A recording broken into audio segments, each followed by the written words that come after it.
Happy Friday night, everybody. It is time for New York Mets baseball. We're going to be rocking and rolling with you here tonight, having a good time. New York Mets are headed to Sacramento to play against the Athletics in the minor league park, so definitely an opportunity for hitters to pad their stats, and your pitching is going to need to be spot on this weekend. Otherwise, you can see lots of offense and lots of balls leaving the park. Athletics have one of the American League's home run leaders in Tyler Soderstrom. I'm excited to be here with you tonight. I'm not feeling 100%. My throat and nose is kind of feeling a little rough, but we will do our best. I'm going to make it as long as we possibly can. I found out a new feature. I'll just show you guys really, really quick. That's with the MLB TV app. It's really kind of cool. I can actually multi-watch games. But there was so much more to him as a So I can ball player. watch All the 4 leadoff different home games runs at more once, than anybody which is in really history. kind of cool. I don't want it. So still not allowed to stream because MLB rules and stuff like that. But it's really cool. So I can quickly, instead of having to open other tabs, I can just quickly flip over to other games. So that's what we have. Welcome, everybody. As you come on in, hit that like, hit that subscribe. We are MetropoliFins. My name is Craig. We are YouTube's smallest New York Mets and Miami Dolphins channel. So excited to be with you here tonight. This game is set to begin here in just a couple of minutes. So we'll start by giving you the lineups. The Mets are the road team, so they will be batting first. So let me go ahead and throw that up on the screen so you can see it. Here's the starting lineup for the Mets tonight. Lindor leading off at short. Soto in right, batting second. Pete Alonso third. Playing first base. That's been pretty much the same every game this year. Starling Marte DH batting fourth. Brandon Nimmo dropped a spot down here to the fifth spot. Mark Vientos is in the sixth spot for all those Beatty haters. Luis Angel Acuna gets the start tonight. And he is batting seventh, playing second base. Luis Torrens back at it again, finally healed up. After getting dinged up a couple of games back, he'll be catching, batting eighth. And Jose Alexa, the name we can't actually say because it triggers my iPhone. So Jose Alexa will be in center field and batting ninth here tonight. So Jacob, unfortunately, due to legality rules, we can't watch the game, but you can either listen alongside or watch alongside, and I'm just going to be doing live commentary with you guys throughout the whole time. So unfortunately, there are legal things that would get my channel shut down very quickly if we actually stream the game. But if you're watching, or even if you're not able to watch, we'll be here with you. Appreciate you hanging out with us. So the game is not yet started, by the way. We'll go ahead and do a quick little scoreboard update for you guys as well. So let me bring that up just to get caught up. If you're like me, you're just kind of getting in and getting settled. We just got back from a Little League game, and even though it's not quite the end of the season, we had our end of the season party tonight. Which was a late night, but that's okay. We're excited to be here. Let me bring up the scoreboard here really quick, so you can see all the scores that are either in the books or in process as we speak.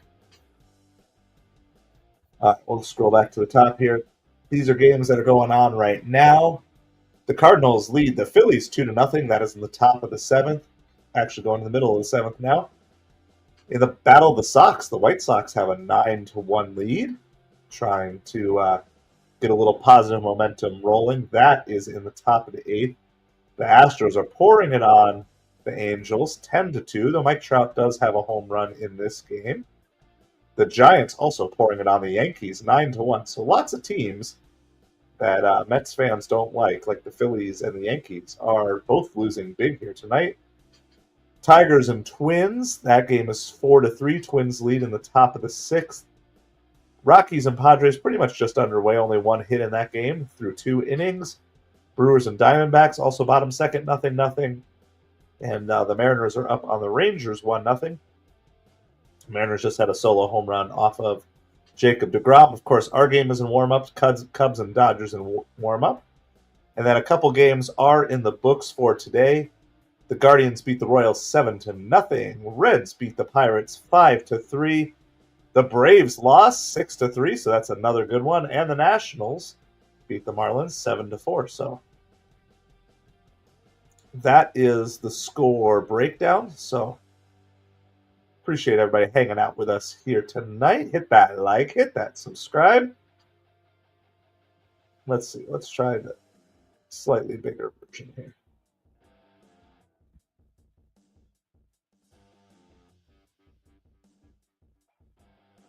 JP Sears is pitching for the Athletics in this game. Francisco Lindor is leading off.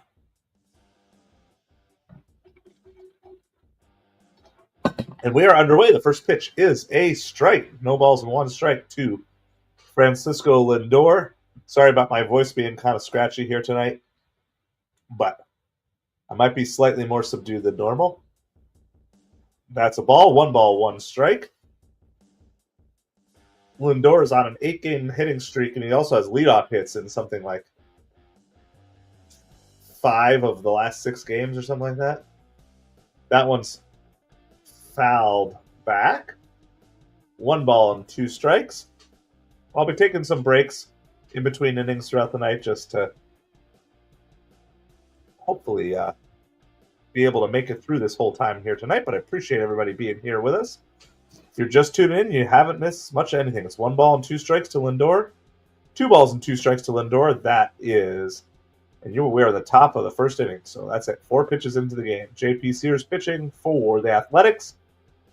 What do you call them? Are you calling them the Athletics, the Sacramento Athletics, the Oakland Athletics, the Las Vegas Athletics? Or are you going to actually call them by the real name? Lindor does go down swinging here. So there's 1 out here in the top of the first inning. It was a good pitch, good swing. Lindor is maybe a little late with that swing. So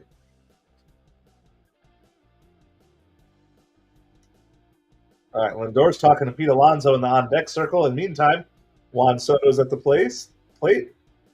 He squares to bunt, doesn't take it. It's called a strike.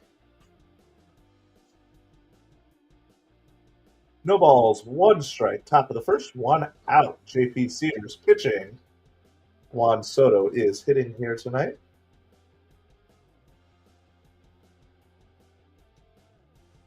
That ball is just a bit outside. 1 strike to Juan Soto.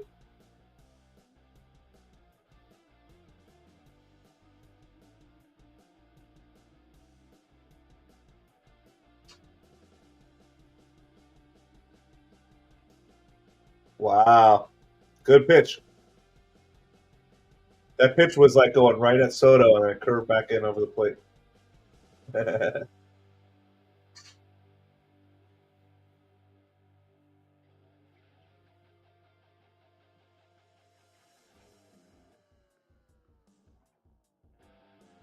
Here's the pitch.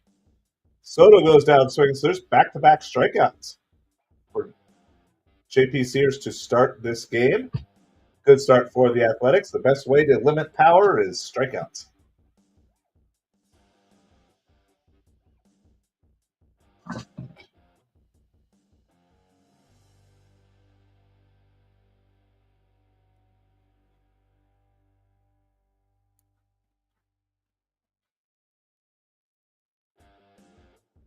All right, it is Pete Alonso at the plate here. There's 2 outs in the top of the first, back-to-back strikeouts by Lindor and Soto, so not this stellar offensive start that maybe we were hoping for, but with Pete at the plate, you know that at any point in time he can absolutely turn on one.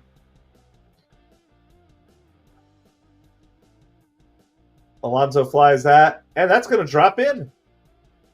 A little, excuse me, fly ball, so Pete Alonso gets on base with a little, it's more than a bloop, but it definitely wasn't a hard, kind of like a little pop fly. Kind of got off. If he was trying to see if he was using the torpedo bat or not, and he missed the sweet spot on the bat for sure. Starling Marte is at the plate now.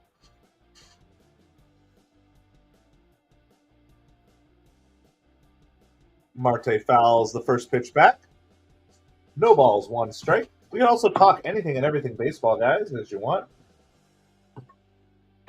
So post some comments, post questions. We love doing some research while we're watching the game, too.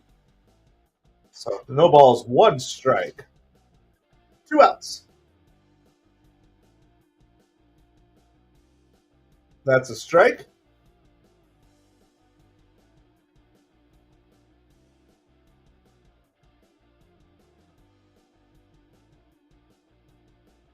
So I appreciate everybody hanging out with us tonight.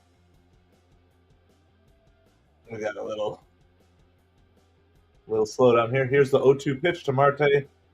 That's in the dirt. 1 ball, 2 strikes.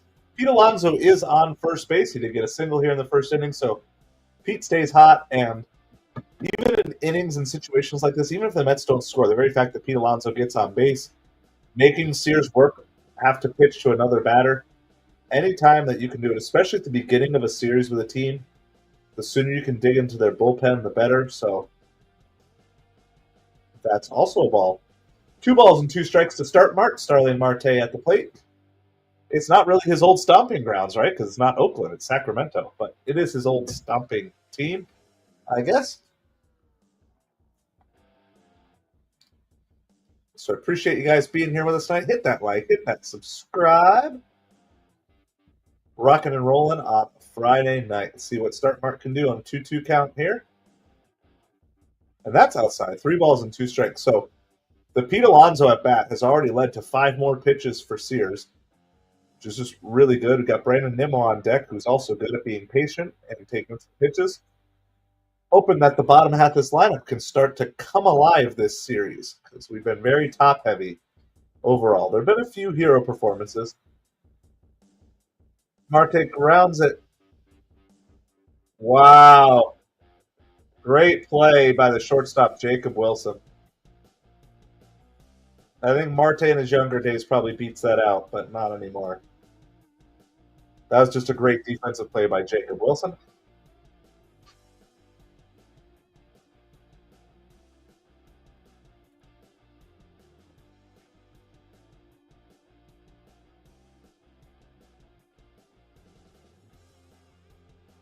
All right.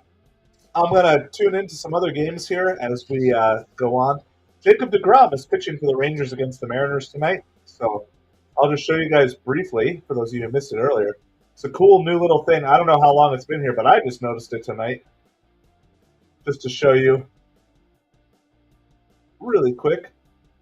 I can stream a couple of ticks, a few ticks of velocity in 2 different on the ways. fastball during that I'm using time. this style really now. a Before, lot of when I was in emphasis warm-ups, is I just put did into this. But I can literally just how he threw in switch around like that. So it's really kind of cool.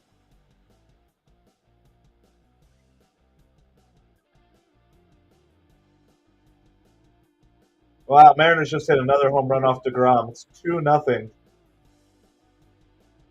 Rowdy Tellez just hit a home run for the Mariners.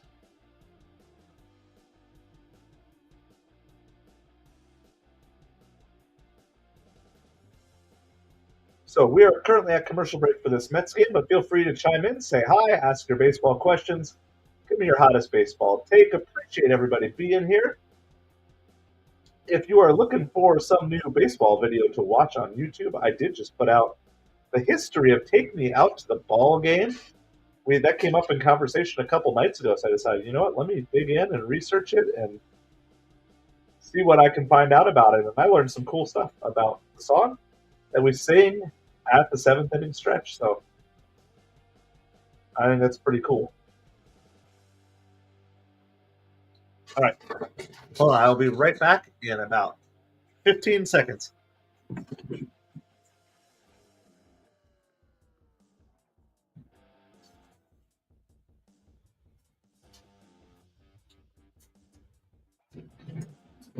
Trying to be quick tonight.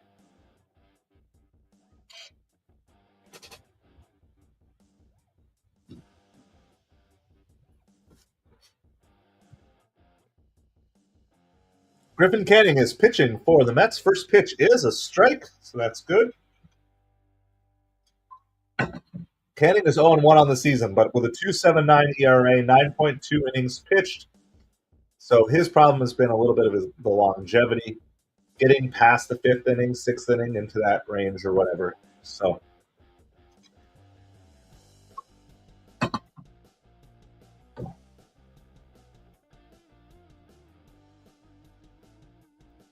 All right. No balls and 2 strikes. Lawrence Butler is hitting for the Athletics. Oh, we got to update our banner here. It's bottom of the first now. Let's get our banner updated here.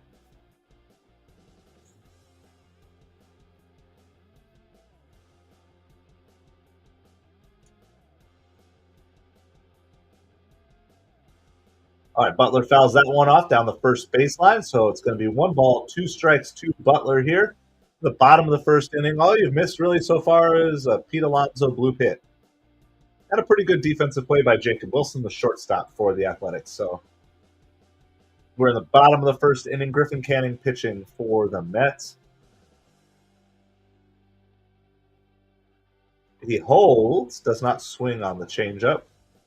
It's going to say 2 balls and 2 strikes.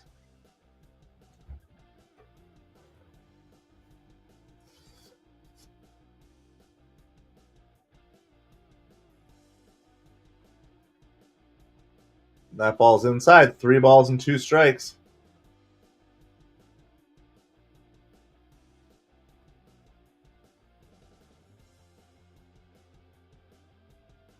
So here's another 3-2 count for Griffin Canning, which is, again, not what you're looking for here. You're looking for a guy. You got him swinging, though. So we will take that. There's 1 out.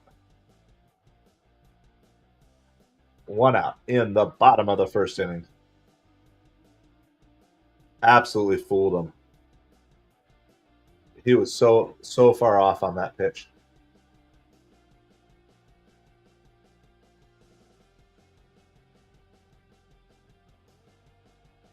All right, so here we go. Brent Rooker at the plate for the Athletics. First pitch, swinging strike.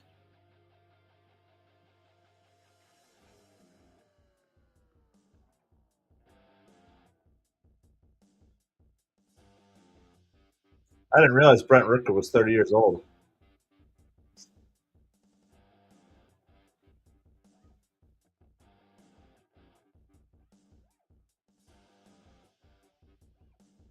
I remember when Rooker was with the Minnesota Twins for a while.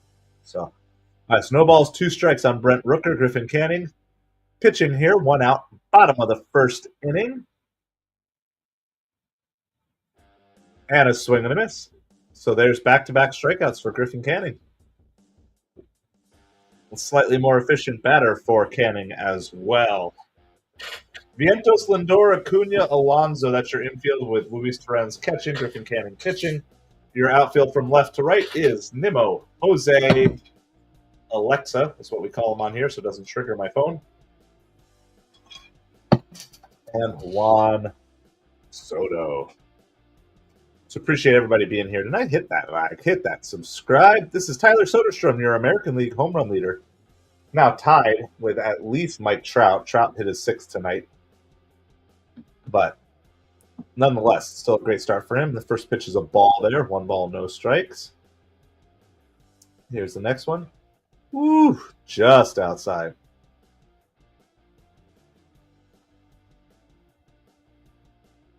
In his last 6 games, he's hitting .429 with 3 home runs. Absolutely on fire. That should be a strike. There we go. 2 balls, 1 strike to Soderstrom.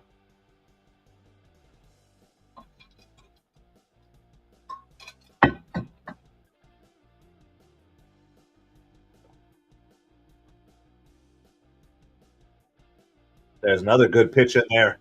2 balls, 2 strikes, 2 outs. Bottom of the first inning. Griffin Canning has struck out 2 batters already, going to strike out the side, or going to try to strike out the side right here. Let's see what we got. One of the hottest hitters in baseball at the plate in Soderstrom. Fouled it back. That's a good pitch to foul off. Kind of top of the zone, maybe a ball, maybe a strike. Definitely not the type of pitch that you'd want to get called out looking on.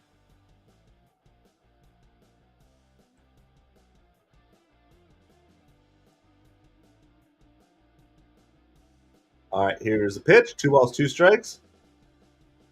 Grounded to Acuna. He picks it up, throws over to first. And that's a 1-2-3 inning. We are headed to the top of the second inning.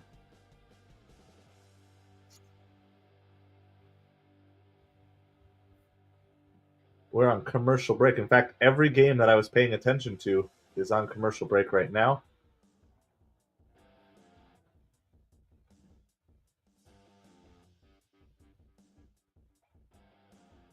It's like my own version of MLB Big Inning, being able to switch from game to game to game. But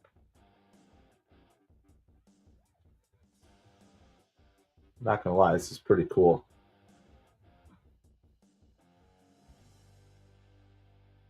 The only thing is, if I hover over it and I can't see I'm watching 4 different games. They're all on commercial break right now. That's the only negative. And then I don't know which game is which once I start to toggle between different games. This event is in a weather delay. Where's that? Where's there bad weather today? I don't know. So one of my games is in a weather delay. Is that in New York? Does New York have bad weather today?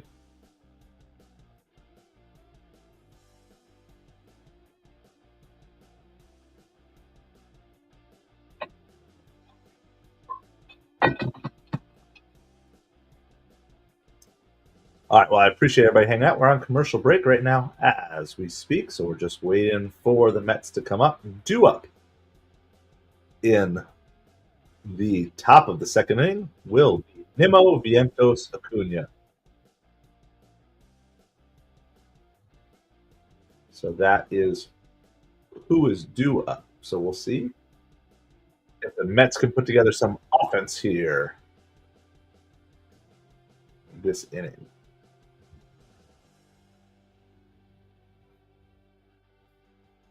So appreciate everybody hanging out. Hit that like, hit that subscribe. Well, first pitch to Nimmo is a ball. 1 ball, no strikes to Brandon Nimmo. Looking for some good patience from the Mets here this inning. It'll be really nice to have 2 balls and no strikes. Sears had 17 pitches in the first inning. It'd be nice to get him to that level or even a little higher again this inning. Get some base runners. Nimmo rips it. That's gone. Home run. Brandon Nimmo. Wow. That was beautiful. That got out of there so fast, guys. That went just from this has to feel so good to the Mets to not be in cold weather, be back in warm weather, facing a team they haven't actually faced in spring training. That was a beautiful home run, guys. Absolutely beautiful by Nimmo. I mean, no doubter. I mean, beautiful swing. Hey, there's even a "Let's Go Mets" chant going on in the background there. There we go. Let's update this score here. I like that. I like seeing the Mets get out to early leads too. Help take that pressure off your pitchers to feel like they have to be perfect.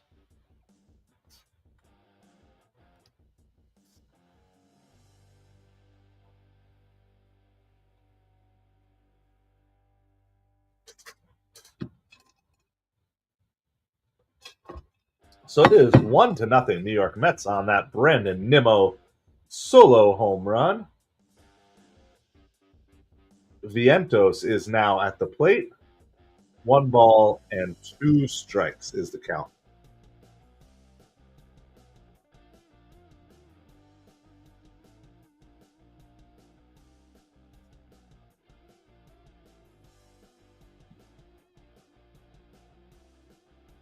One ball, 2 strikes is the count to Vientos here. We'll see if the Mets can put together a nice little rally here. 2 balls, 2 strikes.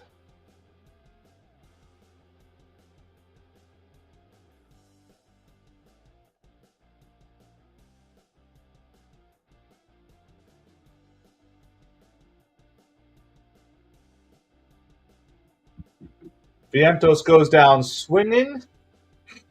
So there's the first out in the top of the second.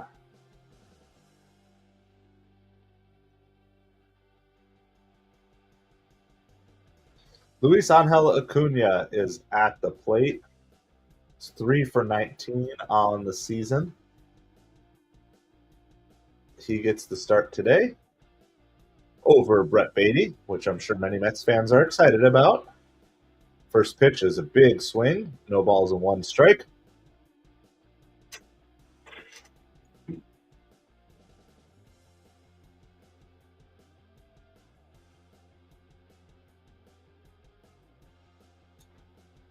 That pitch is high. 1 ball, 1 strike to Acuna. JP Sears pitching for the Athletics. Check on in the chat. Let me know how's it going. Let me know what's up. Who's your team? Who else do you want to talk about? What are the games you want to talk about? We can talk about a variety of different games that are going on.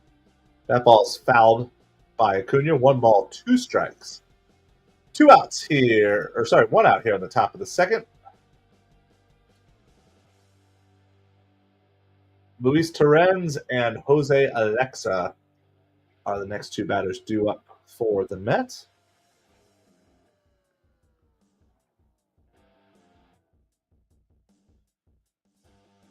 Acuna hits this one back up against the wall. That is going to be a stand-up double. Oh, man. Oh, man. All the Beatty haters are going to go nuts. Oh.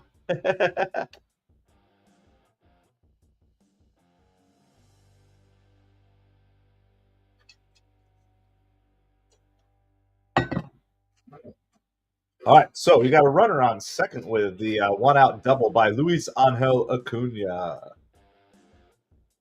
Luis Torrens now at the plate. So the Mets looking to try to turn this lineup over here, get back up to Lindor and Soto. A big swing by Torrens, swing and a miss.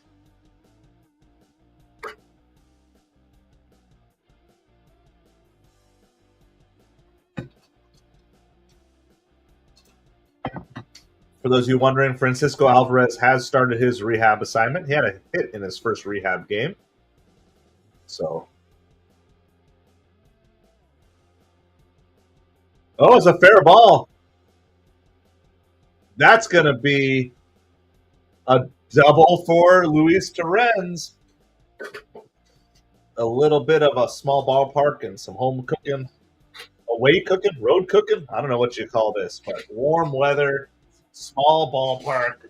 This could bode really well for the Mets here this weekend.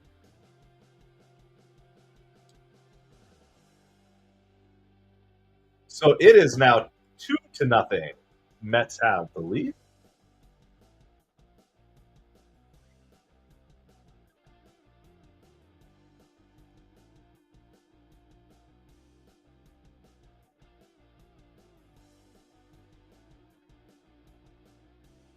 Jose Alexa is at the plate. That's what we call him on here, so it doesn't trigger my iPhone. Good inning here for the Mets. Already 3 extra base hits. Foul back. No balls and 2 strikes. Sharon, how's it going? Yeah, California cooking. I'm sure it's got to feel great to these Mets to not be playing in like 40-degree and windy weather for sure.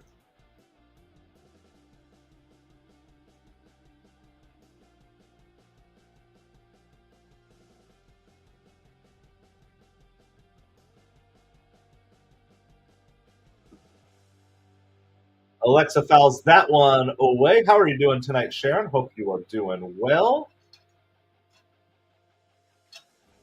When I was younger, I hated late-night baseball games because I couldn't stay up and watch them. But honestly, with a busy schedule, it's kind of cool to just come home after a night of Little League and just sit back and enjoy a Mets game and hang out with everybody here. That's outside. 1 ball, 2 strikes.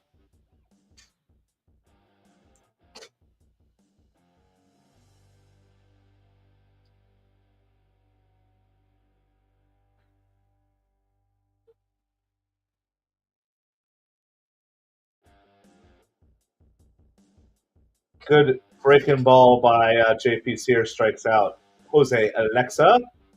Still going to turn the lineup over this inning, which is great. It's going to bring up Francisco Lindor.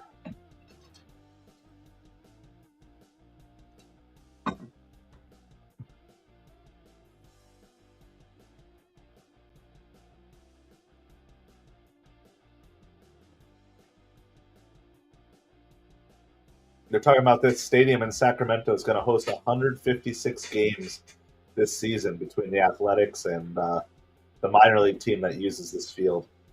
So Lindor struck out in the first inning, looking to have a little bit better at bat here. All you need is a hit. There is a runner on second, 2 runs in this inning. Acuna and Torrens each have doubles, and before that, to start off the inning, Brandon Nimmo hit a home run. So that's how we got to the 2-0 score. Luis Torrens is still on second, so that is popped up by Lindor down the first baseline. Woo! Soderstrom stays with it. That is going to end the inning. Mets are going to leave 1, but scored 2. So we're going to take that. It's a nice 2-0 lead. California cooking. I love it, Sharon. So we just got back from baseball. Let me give a Little League update for you guys because I know some of you have been following along. We are nearing the end of the regular season. I believe we have 3 games left in the regular season after tonight. Tonight's game was, we got out to a lead, but then their pitching really kicked in, and we ended up just tying 10-10. I know there's no ties in baseball, but in Little League, when you're dealing with 8 to 10-year-old kids, they just, after 6 innings, that's the game. There is no extra innings. They don't want to deal with super long games or players getting hurt. My son had our team's only hit tonight, but we did have 14 walks. So welcome to Little League, where you can score 10 runs on 14 walks and 25 stolen bases.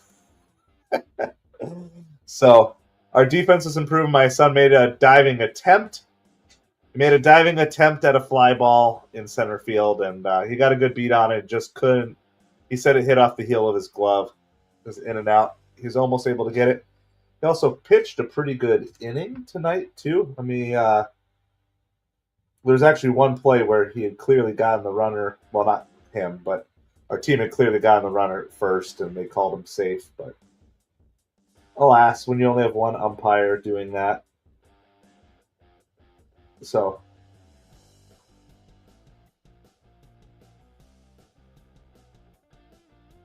anyway, he pitched an inning, gave up 2 hits, 1 run, 1 strikeout. That was his pitching line tonight. So he's still relatively new to pitching, so as long as he's pitching strikes and letting them hit it, that works. So we'll absolutely take it. So we had like 3 games. I think we have 3 regular season games left. If I'm doing all the math, if I'm remembering all the math correctly.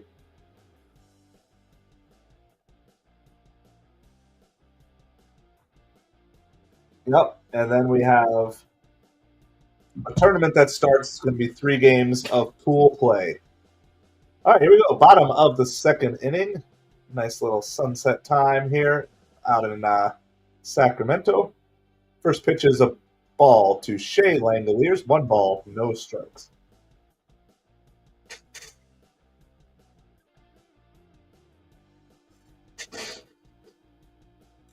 So I'm not feeling the absolute greatest tonight, but I'm going to try to stick it out as far as we can make it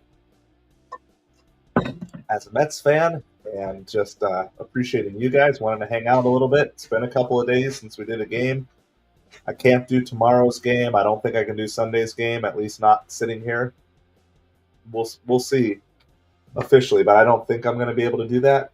And so it's like, well, let's get this game in for sure.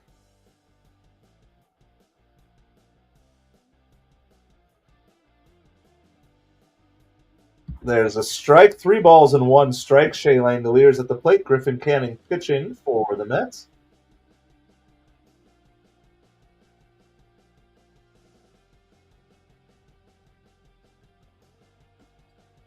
And that's a ball. So that's going to be a walk. That's the first base runner for the Athletics so far.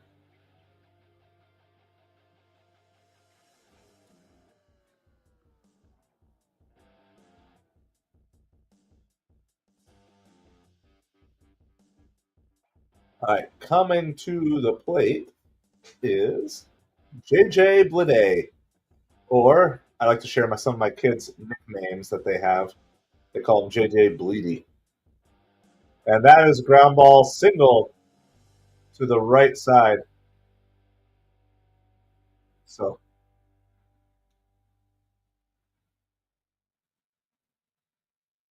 and that's going to put runners on first and second with nobody out. So Griffin Canning's got to work out of some trouble. That's the first hit of the game for the Athletics. Langoliers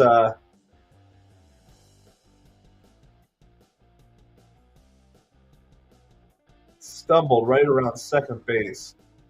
So that's why Langoliers got stuck there.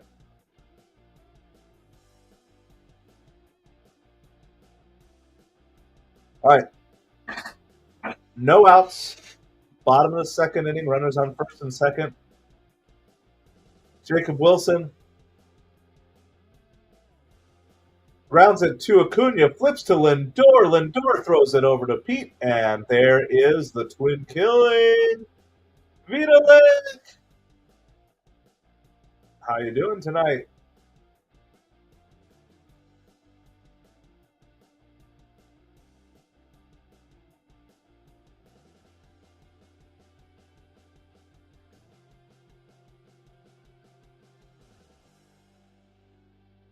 All right, Miguel Andujar is batting for the Athletics. There is a runner on third here, but Mets are they have 2 outs.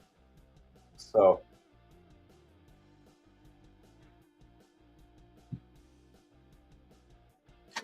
2 outs, runner on third.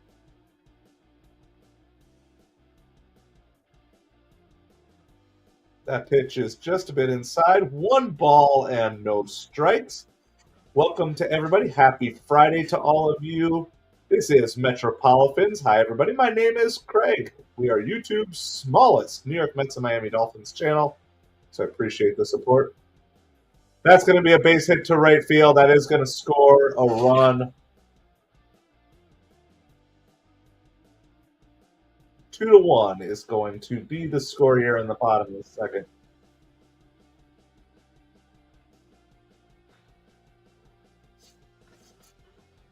So feel free to chime in, say hi to everybody as we're hanging out. If you got any baseball talk or other baseball questions, let me know. Appreciate you guys being here on a Friday night, a late Friday night too. I'm feeling a little under the weather, but we're going to push through. We're going to push through as long as we can. And that ball's lined up the middle. They're hitting Canning really well. That went right past Canning's ear. That was a liner right up the middle.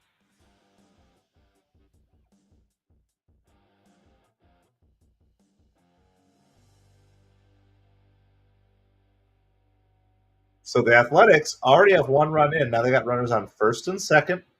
This is the bottom of the second inning. There are 2 outs. So you either get a strikeout or play it anyway. All right, Jeff McNeil. Well, so we talked a little bit about Francisco Alvarez, that he started his rehab. Let's go look up a Jeff McNeil update. He's not. All right. We can share that here really quick. McNeil just played in his first rehab game as well. This is Max Muncy for the Athletics. 1 ball, no strikes. Jeff McNeil picks up a hit in his first rehab game. Carlos Mendoza details next steps. He got into an actual game, so imagine you have to face Port St. Lucie Mets, and you have both Jeff McNeil and Francisco Alvarez on the Port St. Lucie Mets. good luck pitchers, right? Starting at second base and leading off, McNeil went 1 for 2 with a walk and a run. He played the field for 5 innings before being subbed out. Mendoza says it's a tricky injury with the oblique, but the fact that he's already playing in-game is a good sign. So he's going to play today, which is Friday. Then he'll play Sunday and then Tuesday. So they're going to go like every other day, and then we'll have to get him to play back-to-back games. So Mendoza said he got more at-bats than Alvarez in spring training, which is good, but they're still going to play it by ear. See if I can I'll try to show that in a second. It's 2 balls and 2 strikes to Max Muncy. 2 balls, 2 strikes, 2 on, 2-1 score, bottom of the second. Muncy. Wow, Nimmo misjudged that, but made a huge jumping catch to save 2 runs. That was probably a pretty big over, or yeah, that was. Gary Cohen said it right. That was almost disaster. But all right, let's see if we can. I don't know how well it's going to show. If I pause this, if I pause the game since we're on commercial break. I don't know if you guys are going to be able to see this or not. Anybody cares out there. The 0-2 line drive into center, sinking, but due with a long run, can't get to it. It's a base hit for Jeff McNeil. The payoff pitch. There it is. So that was the hit. With the slider, Alvarez works all the way back from 0-2 to work the first walk of the evening. The 1-0 count. Oh, that's an Alvarez walk. High fly ball, deep right center field. De La Cruz will look up and he will watch it fly. That one is way out of here into the Mets bullpen. Got it. It was a McNeil Drew single. Gilbert got a sinker Alvarez over the heart walk. of the plate, didn't miss it. He stays hot. Cool moment for Drew Gilbert. He gets to hit the home run to knock everybody in. So exactly when is McNeil going to be back? I think just kind of like a wait and see approach. It's going to probably be another week or 2, I would say, based on, and that's assuming there's no setbacks. Alvarez, he started at catcher, hitting behind McNeil. He went 0 for 3 on Friday. He did have a hit in his first game back. Mendoza said the plan for Alvarez play one more game at St. Lucie before heading back to Citi Field on Monday to check with doctors.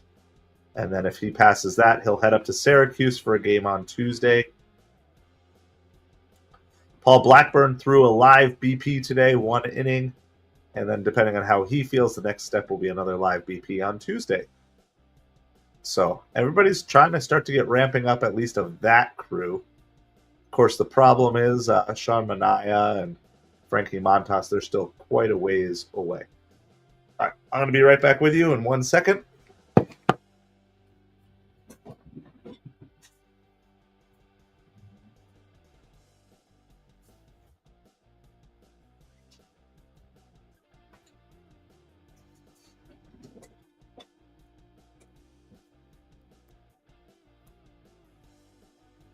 All right, we're going to get this, get everything caught up for you. Juan Soto is at the plate. The first pitch is a strike. Soto still looks like he's not 100% locked in yet for sure. And so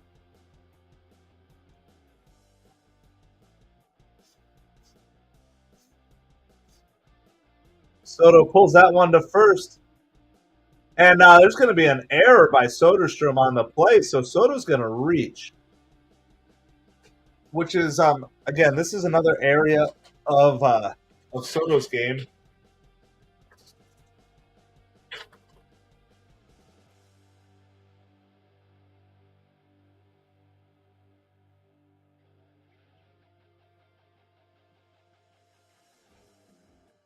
All right, so Mets get the leadoff runner on with Soto. So when you put the ball into play, sometimes good things happen. Pete Alonso at the plate. Of course, Pete already saw Nimmo crush one out of here. Pete had a single in his first at-bat. Pete Alonso's batting average for the season, I know it's not going to last, but my goodness, 349. Absolutely beautiful. 349 batting average. Could you imagine Pete with average and with power? His patience is so good. It's 2-0 here.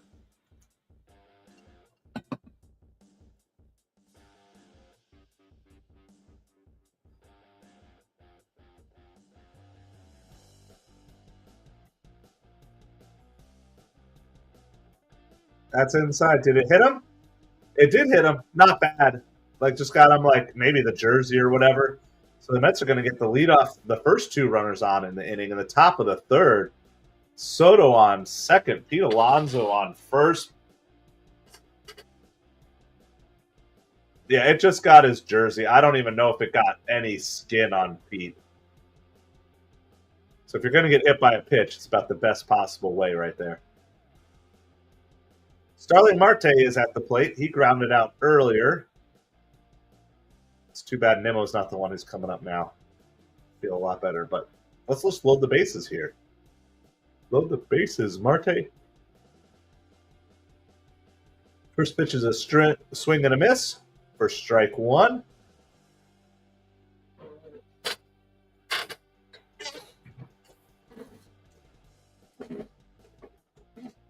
Let's see what the Mets can do here. It's 2-1 Mets, top of the third inning. That's a strike on Marte. No balls and 2 strikes. Mets runs were on a Brandon Nimmo solo home run. And then as well, there was a Luis Torrens double that scored Luis Angel Acuna, who had already got on with a double. That's fouled away. By the way, if let me know if you guys like the little bit of music in the background or not, or if you want it louder, if you want it softer. I'm just trying different things to see what you guys like, what you prefer. So it's all completely customizable from my end. So I'll work with you with whatever you like. Another foul ball. So that's good for Marte.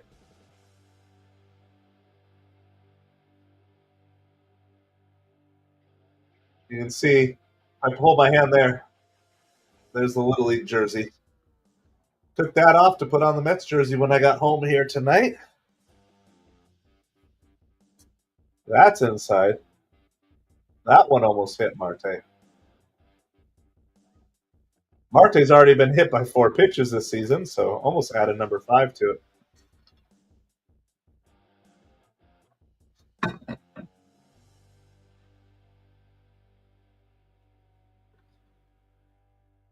That's outside as well. 2 balls and 2 strikes. Good at bat by Marte here to spoil a couple of pitches. It's the top of the third. JP Sears is already up to 50 pitches. I don't think I knew this. Starling Marte is the active Major League Baseball stolen base leader with 355. Marte pops this one up into shallow right field. And everybody stays right where they are. So there's going to be 1 out here in the top of the third inning with Swimmo Brandon Nimmo coming up.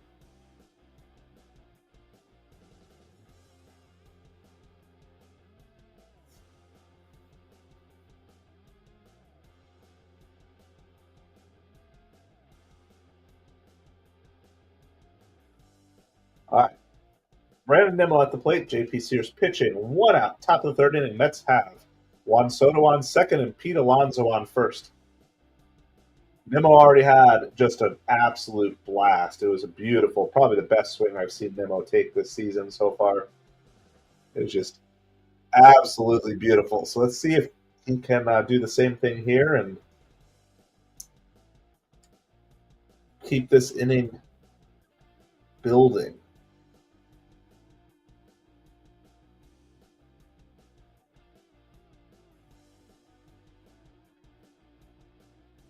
One ball, 1 strike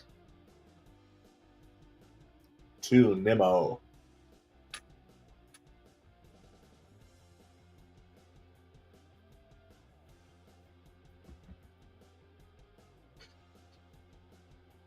Nimmo hooks that one foul. He did not miss that by much.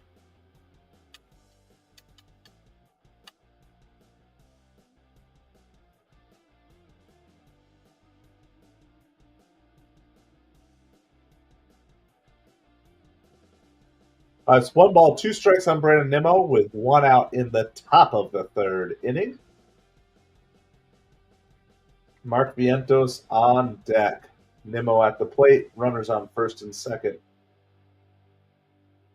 That's outside.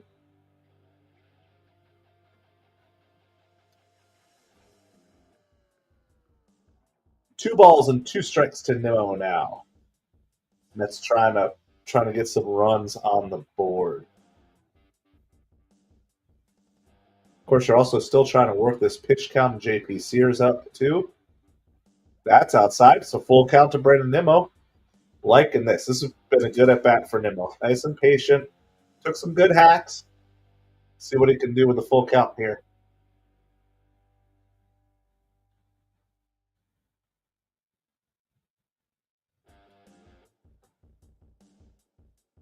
And Nimmo got him swinging. It was a good breaking ball by Sears. All right, Mark Vientos.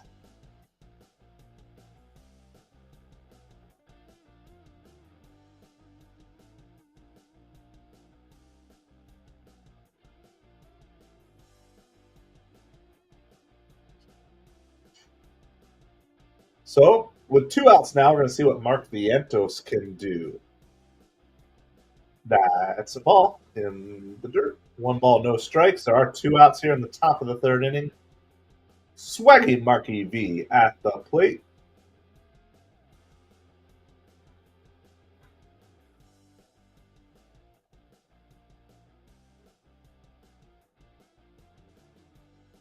There's a swing and a miss. 1 ball, 1 strike to Vientos here.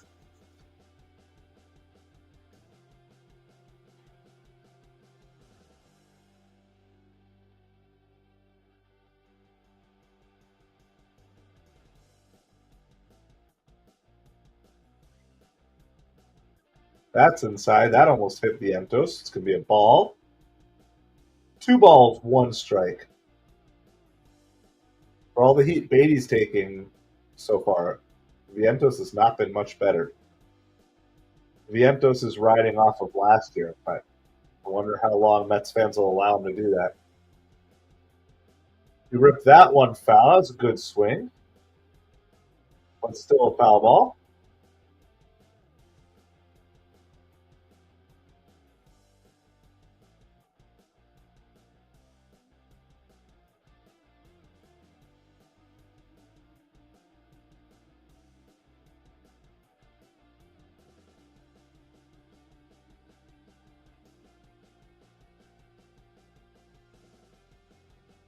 Mark Vientos asked for time right as the pitch came in. They gave it to him. Wow, that was really late.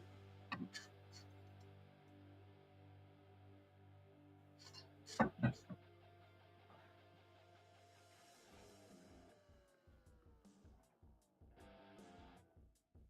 right.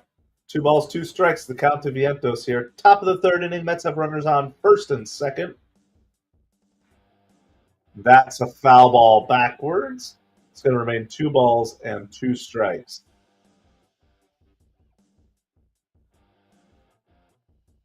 Appreciate everybody hanging out with us here tonight. My name is Craig. This is MetropoliFins. We're YouTube's smallest New York Mets and Miami Dolphins channel. So appreciate each and every one of you hanging out with us here tonight.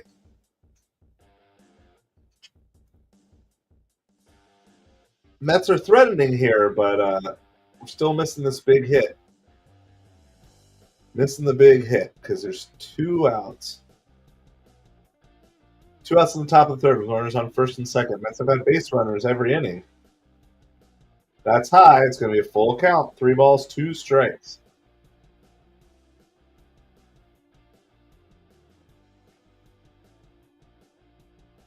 Luis Angel Acuna is on deck with Luis Torrens behind him.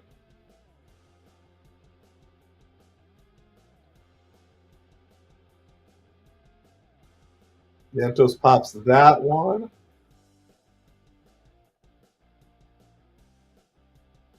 And he fouls out.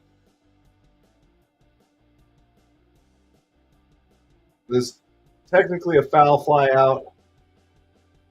kind of a when things aren't going your way. Good catch by Athletics to make that. So the Mets do not score that inning despite runners on first and second, and so a little disappointing, but let's have a go sometime. So we are headed to the bottom of the third inning. We'll get our banner updated for you. Appreciate everybody hanging out. If you guys got any baseball questions, Mets questions, or anything else you want to talk about, just feel free to post it in the chat. My voice is already going downhill, so sorry about that. Definitely have the scratchy throat tonight, but we'll do our best to stick with you as long as you guys are here. We'll try to stick with you. We're headed to the bottom of the third inning. Griffin Canning pitching for the Mets. A good first inning, a pretty rough second inning, but he got out with only giving up one run.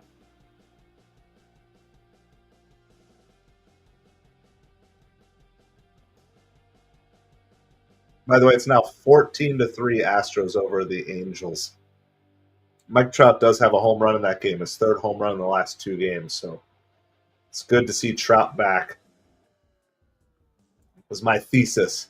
My thesis going into this year was everyone giving up on Mike Trout, and that this was going to be the year where there's no expectations, was going to be the year that he maybe doesn't get back to his old self, but gets back to a top-level baseball player. So I'm very glad to see that so far. Things are going well for him. How are things going for Jacob deGrom? Well, Seattle's up 2-1. That's in the bottom of the fourth right now. I know both of those hits were home runs. There were two solo home runs by the Mariners. So that's very Jacob deGromian too, because he throws so hard. Like if you make contact with it, it's probably going to go out.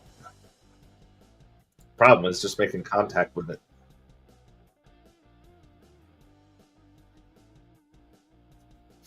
All right. Well, we're going to hang out together. You guys can watch me slowly deteriorate in real time. So I'm a little bit sick and tired, but it's all good. It's what we do. You're on your side of the screen. I'm on my side, so at least you won't get sick from me. All right, first pitch was a ball. This one is lifted out to center field. Jose Alexa gets under it and makes the catch. One out in the bottom of the third. Canning's at 33 pitches through 2 1/3. It's not amazing, but it's not horrible.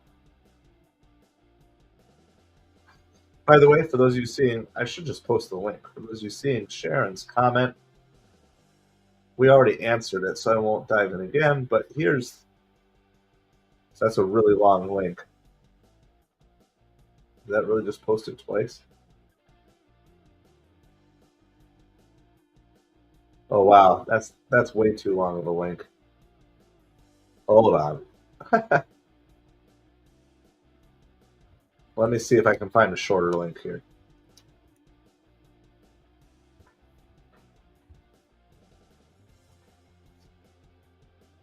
There, let's try that. That's a better. If you want to read up on McNeil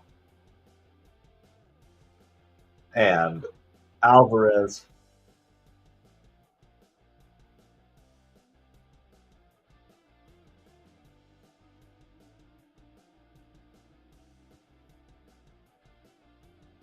It's 3 balls and no strikes to Brent Rooker here. Griffin Canning is pitching for the Mets. Appreciate everybody hanging out here tonight. Make sure you hit that like, hit that subscribe.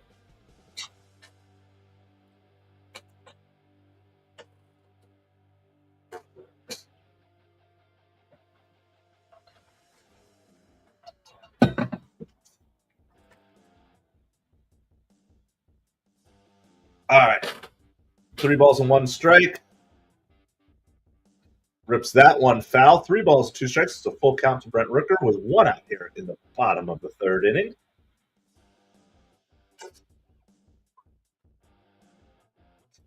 At a certain point, I think I'm going to stand up to just kind of stretch out, and I've got one of those desks that moves up and down, so we'll just move the whole desk up. Maybe we'll do that soon here. All right, let's see what Canning's got. We don't want to walk him here. That's foul down the left field line, so it's going to remain 3 balls and 2 strikes to Brent Rooker.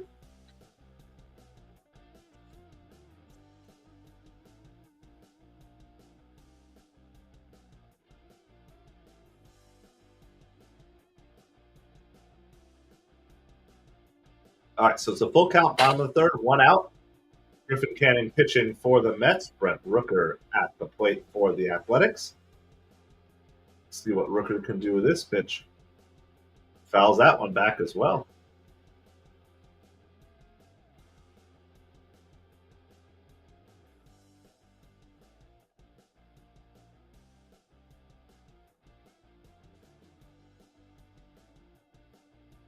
Said Brent Rooker is using one of them their torpedo bats.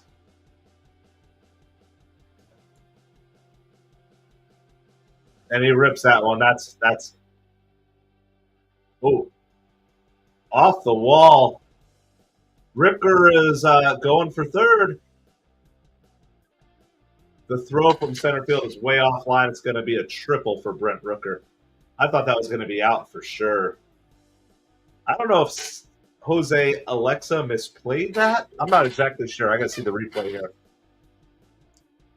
I mean, it was a beautiful swing by Rooker. I think, yeah, that barely missed a home run. It's a nice triple by Brent Rooker there. A very nice swing. So it is 2-1 Mets, but Athletics are threatening with a runner on third and 1 out.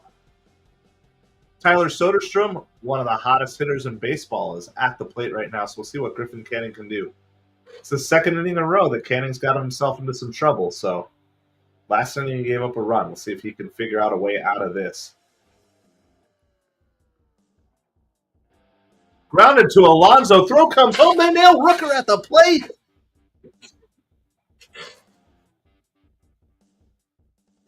That worked out perfect for the Mets.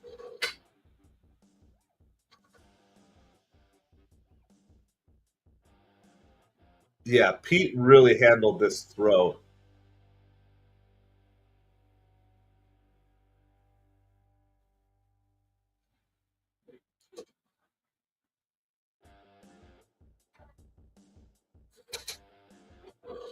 All right. Let's go, Mets. Hey, how's it going, 24K? Appreciate you being here tonight. So Griffin Canning's trying to work out of trouble. There was a runner on third with 1 out. Now there's a runner on first with 2 outs. This one is hit towards center field. Jose Alexa makes the catch.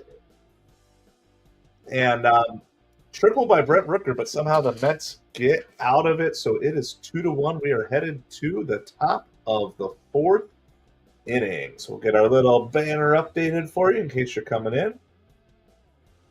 So appreciate everybody being here tonight. Happy Friday to you. Yep, Side is retired. You better believe it. Oh, I'm doing well. We're on the East Coast here, so this is a late night game for me, but it worked out well because my son had a Little League game that went till 8, and then they had their season, not this season ending, but near the end of season pizza party. So he went to that. We got home just after 9. There's perfect timing on a Friday to come hang out and talk Mets baseball with anyone and everybody. So that's what we are doing. Let's see. In case you're bored, we're on commercial breaks, so you're not missing any action right now. I did a deep dive into Take Me Out to the Ball Game. If you scroll up, it's the second comment on the stream. So that put that video out yesterday, and it's getting a little bit of traction. So if you're interested in like baseball history stuff and like the song that we sing at the 7th inning stretch and how did that even come to be, I was surprised. I thought it had been sung during the 7th inning stretch like forever, but it's really not as old of a tradition as I thought. And did you know that there are multiple verses to Take Me Out to the Ball Game? That's just the chorus. I mean, it kind of makes sense in retrospect, but anyway, invite you to check out that video. I had fun putting that together for you. I won't be able to stream tomorrow's game, but I can stream tonight, so that's why I'm here with you. I'm a little under the weather, but I'm going to make it work for you guys, so I appreciate it. If you wouldn't mind hitting that like, hitting that subscribe. We're on the journey to 200 subscribers. That's our next checkpoint in our journey to wherever we're going.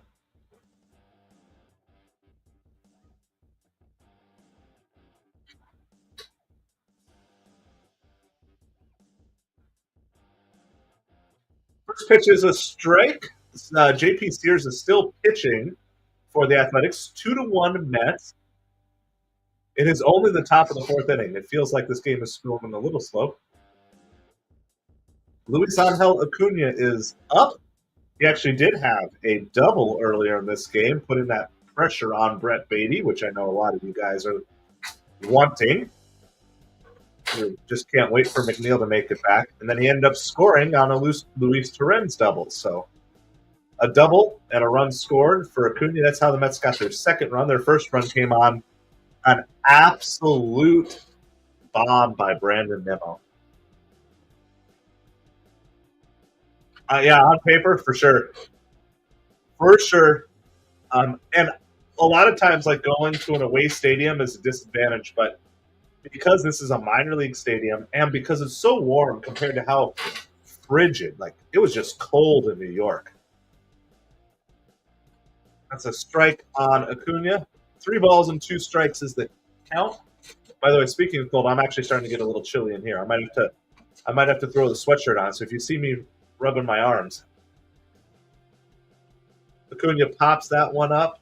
It's foul ground, but it's going to get out of play. So yeah, I got a little bit of a cold here tonight, but I was not going to miss a chance to watch a Mets game and hang out with you guys on a late night Friday night when there's nothing major I have to do tomorrow. So it's like, we're going to do it. We're going to push through. We're going to soldier on. Remains a full count on Luis Angel Acuna. Fouls that one back as well. Yeah, it's been that way. It seems like everywhere, except Southern California and where I am in Southwest Florida. It's been like gloomy and cold and snowy and cloudy everywhere. Another foul off by Acuna. That's one thing I like about Acuna. Now, that last one was probably a ball. It was probably ball 4 he just swung at. But he has put together some good long at-bats and really racking up the pitch count. And he takes the walk. That was a close pitch. Takes the walk. So Acuna is up twice tonight and gets on base twice tonight. I'm going to guess that Beatty's going to get one game at Oakland, and he better mash. Beatty needs to take advantage of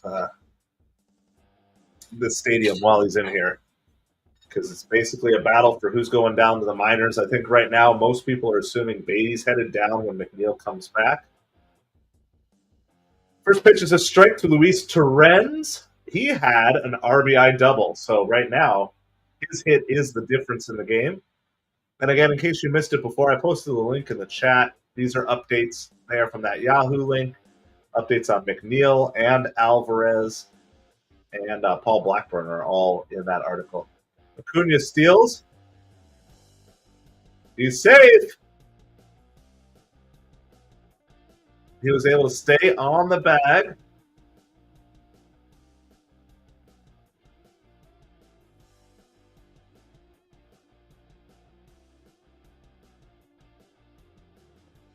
So Acuna wasn't able to hold the bag.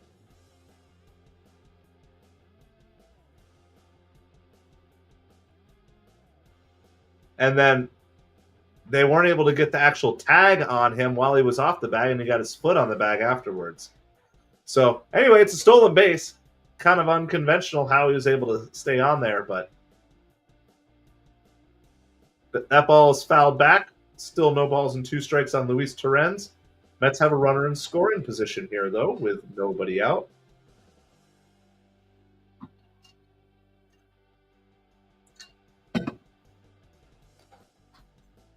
I'm going to throw on a sweatshirt in between innings here. Let's see what the Mets can do here. That's a ball outside. Good take by Terens. So, yeah, feel free to chat. Tell me whatever baseball questions you guys want to cover. We will cover them.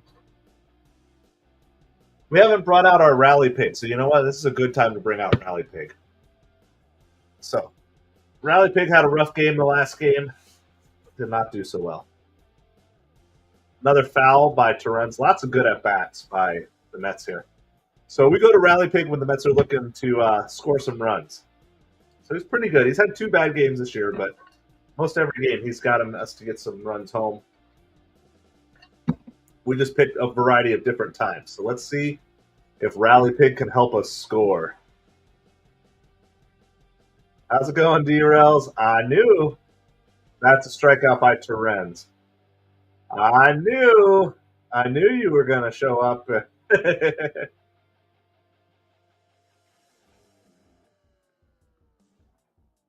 Well, I wouldn't be opposed when McNeil comes back, having McNeil play a little more outfield. So Acuna can play second. I mean, I'm assuming at this point Acuna is the one who's staying up. You guys know me. I'm cheering for Brett Beatty, but I mean the numbers are the numbers. Neither of them have great numbers, but I'm guessing Beatty's going to get 1 game in Oakland. And he better take advantage of that if he wants any shot at staying up with his team, I think. So that's a ball just a bit outside. 1 ball, 1 strike. This is Jose Alexa.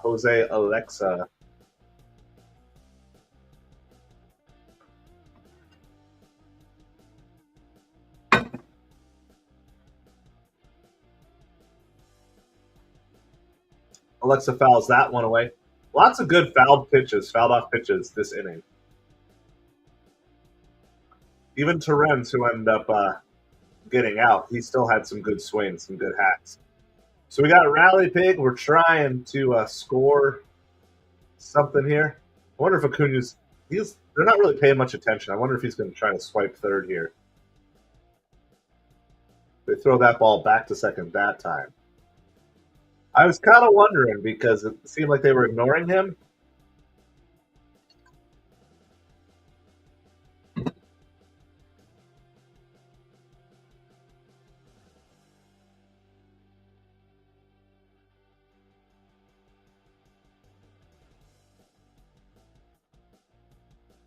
That's inside. 2 balls, 2 strikes.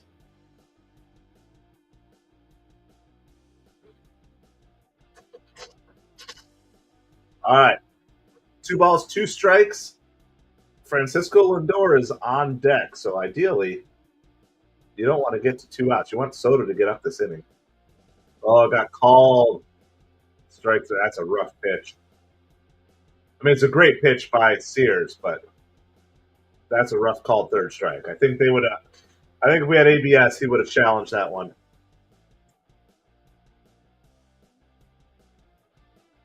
Let's see.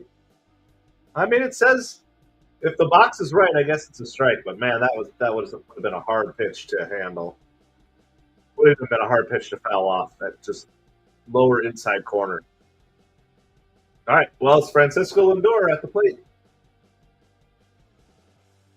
Lindor's 0 for 2, so this is going to be a good time for him to.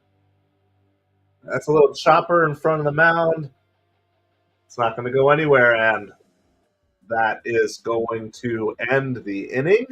It is 2-1. Going to the bottom of the 4th inning.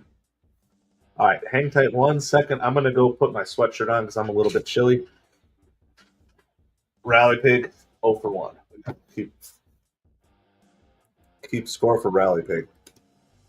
Rally Pig is in a bit of a slump. All right, I'll be right back with you momentarily.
All right, we are back with you. Sorry, I got to put the sweatshirt on. I was definitely getting chilly here. We're going to the bottom of the fourth inning. JJ Bleday. Yeah, I got to stop with that first pitch swinging. I agree. I mean, sometimes you want to take advantage of it. It just kind of depends on the situation. Derails, but it does feel overall, I think we're swinging at too many first pitches. So JJ Bleday, my kid's nickname for him is JJ Bleedy. Griffin Canning strikes him out, though. That's the first out here in the bottom of the fourth inning. Sorry, I'm huddling up here because I'm not feeling the greatest. So my voice is going. And I'm getting the chills. You guys know that? So I couldn't find a blanket in the dark because everybody in my family is asleep right now. But I got my sweatshirt, and then I've got a towel. Because we're in Florida, so there's always beach towels around. That's not an issue. 1 ball, no strike to Jacob Wilson. So appreciate everybody hanging out with us here tonight. Give you a full game reset here. It's 2-1 Mets in the bottom of the fourth inning. Griffin Canning is pitching okay. The score sounds good, but he's definitely gotten himself into some dicey situations, but he's gotten out of them so far for the most part. So that's not too bad. We'll see if he can continue to do that. That's a strike. 2 balls and 1 strike to Jacob Wilson.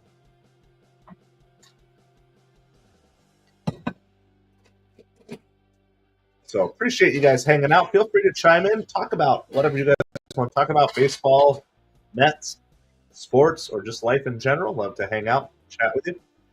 So swing and a miss, 2 balls and 2 strikes to Jacob Wilson. So, and most importantly, if you haven't yet done so, please hit that like and hit that subscribe button. That way you can be notified the next time we go live. We do as many games as we can, but we've got some limitations. That's a grounder to Lindor. Throws it to first, and Jacob Wilson is retired. I believe our all-time stream record is 11 people on at once, too, so we'll celebrate it if we hit any stream records. Looks like I'm showing 9 right now, so.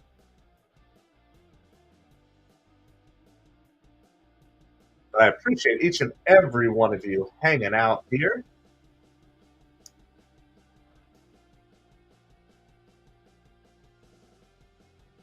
It is Miguel Andujar. That's going to be fouled backwards. No balls, 1 strike. 2 outs here in the bottom of the fourth inning. Your New York Mets are up 2-1 on a Nimmo home run and a Luis Torrens RBI double that scored Luis Angel Acuna.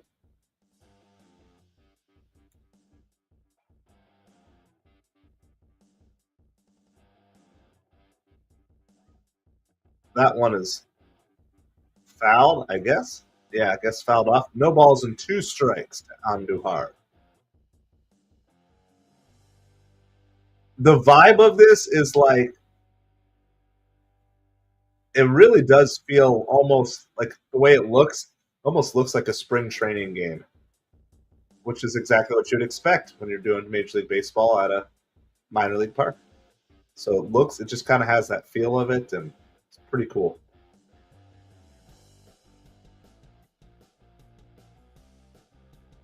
Andujar has a soft little liner caught by Acuna that is going to retire the side. We are headed to the top of the 5th inning. Absolutely. Acuna can play D. That is for sure.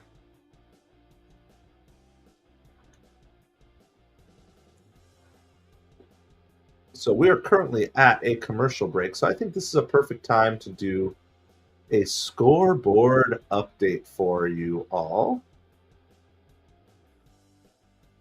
So let me go ahead and pull that up.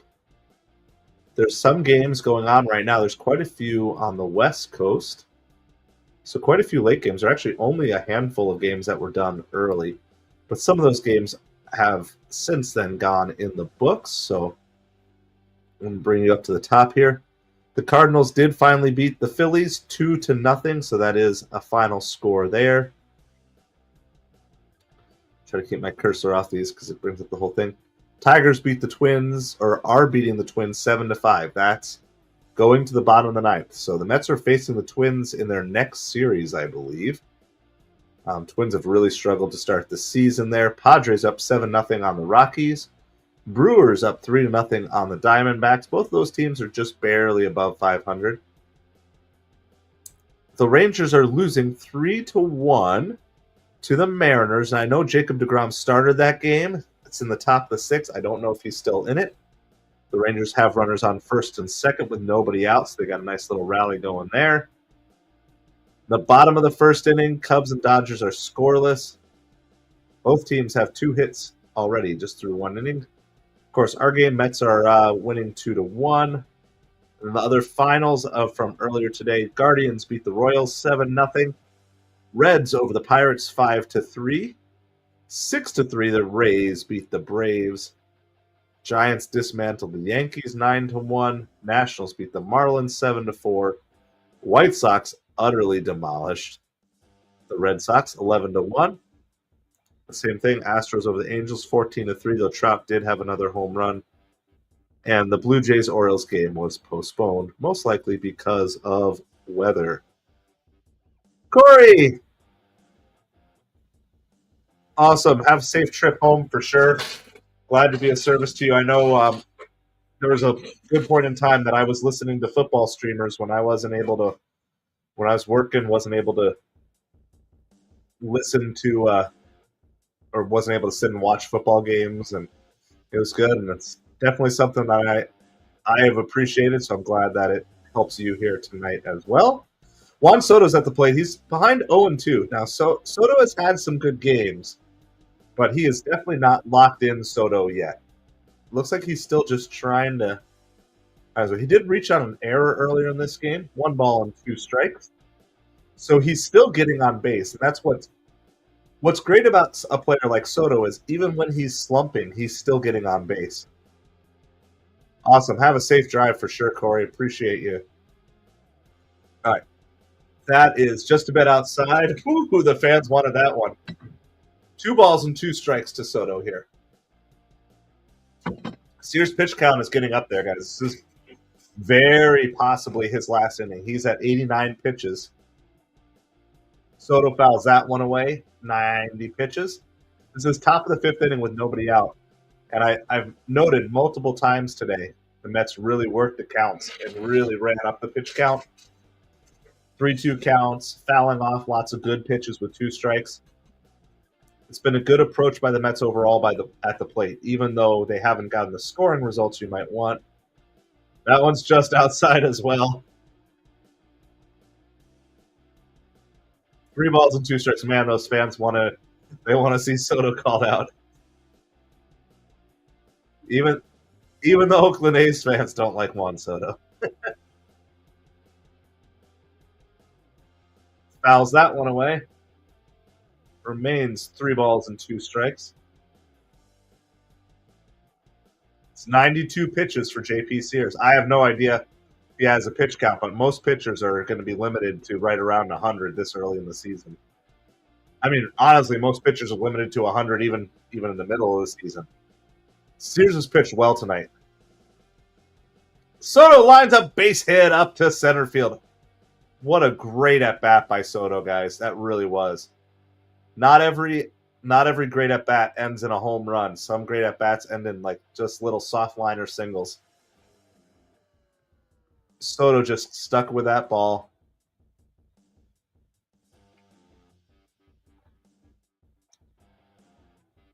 It was a good pitch, too. It was not, it wasn't a bad pitch by Sears. All right, let's see. Are they going to let Sears face Alonso? I guess so. Wow. No balls, 1 strike to Alonso. I'm surprised that they're. If I were an Athletics fan, I'd want Sears out now. You tried to get Soto. He got on base, but I would not want this inning to get out of hand quickly. Pete fouls that one down the first baseline. I know if I was a Mets fan in this situation, I'd be like, get him out, get him out. I I understand why managers try to push players, but sometimes it's like it's just clear he doesn't have it on a given night. And I'm not even saying Sears doesn't have it tonight. It just looks like he's run out of gas. And I wouldn't, for his sake, I wouldn't want it to get worse. That's high. 1 ball, 2 strikes.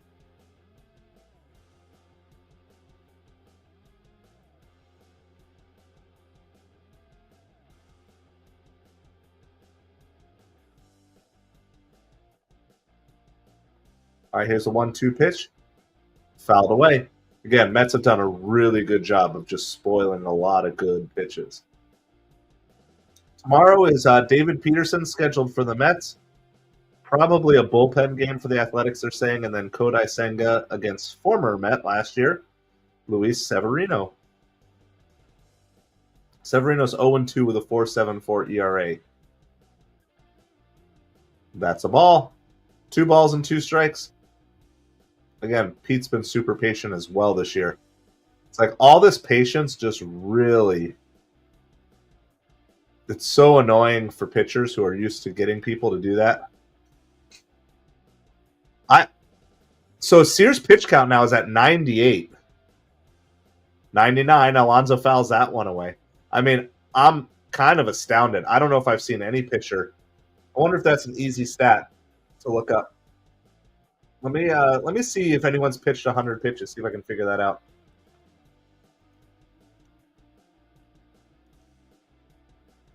All right. Still 2 balls and 2 strikes to Pete. This is pitch number 100. And he fouls that one away. Just such a good job. Soto did a great job. Now Pete's doing a great job.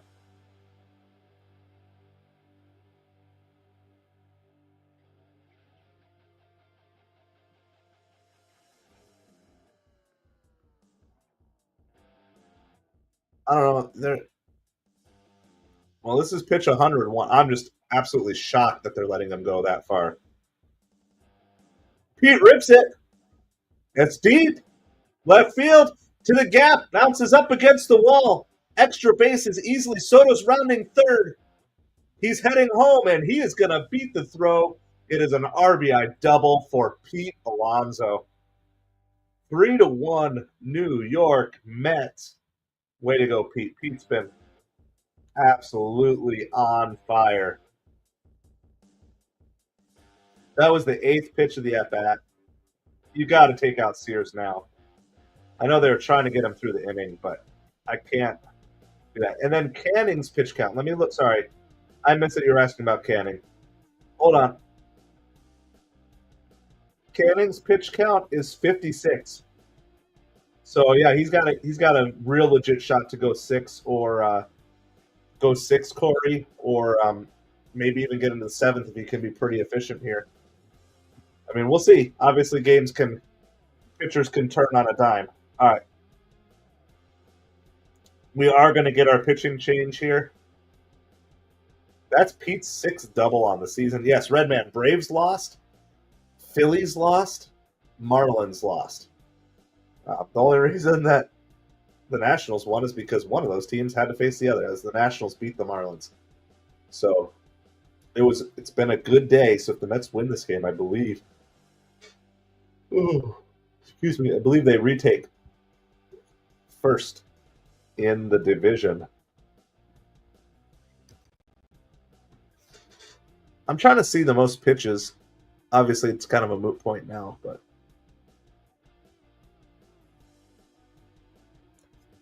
I would think that would be an easy stat to find, but I'm not finding anything quickly there.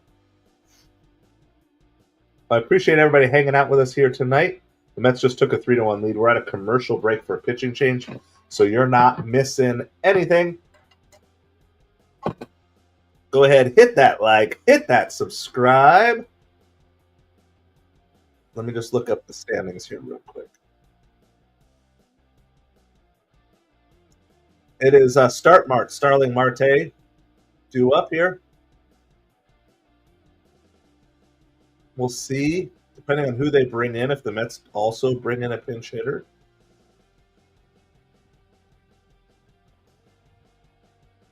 Well, technically, The Mets are in first place in the division right now at 8-4 because the Phillies are 8-5. So if the Mets win, they'll have first place to themselves. If not, they'll be tied with the Phillies at 8-5. All right, we are back. Mitch Spence is pitching for the Athletics.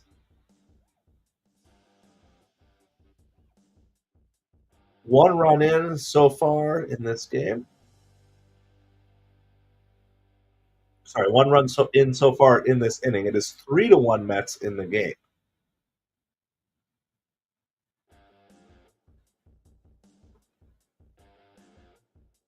That's a swing and a miss by Marte. So it's 1 ball, 1 strike. There's still nobody out here, guys, in the top of the 5th. Sooners baseball team got to win. Way to go, Oklahoma. How's it going tonight, Seth? Appreciate you hanging out with us. That's a pitch, low and outside. 2 balls and 1 strike. We got 8 people hanging out in here tonight. If you wouldn't mind, hit that like, hit that subscribe. Share the love, spread the wealth. One of the things that we love to do during the 7th inning is we'll go raid another creator, another streamer who's streaming maybe this game, maybe not this game, maybe streaming. It's hard to find new baseball streamers consistently, but if there's a hardcore athletic streamer, we absolutely need to go raid them tonight. Just as a chance to go say hi to them and give them some encouragement. So a lot of times we're rating streams that are bigger than ours, but that's okay. We just like to share the love. So if you want to participate in that, we'll get that set up for the 7th inning here. Marte lays off that pitch. It's another full count here. 3 balls, 2 strikes. Nobody out. Top of the 5th inning. Pete Alonso on second after a nice RBI double. Seth, good to hear that. I'm glad that you were doing well tonight. Marte fouls that one off. Just some great at-bats.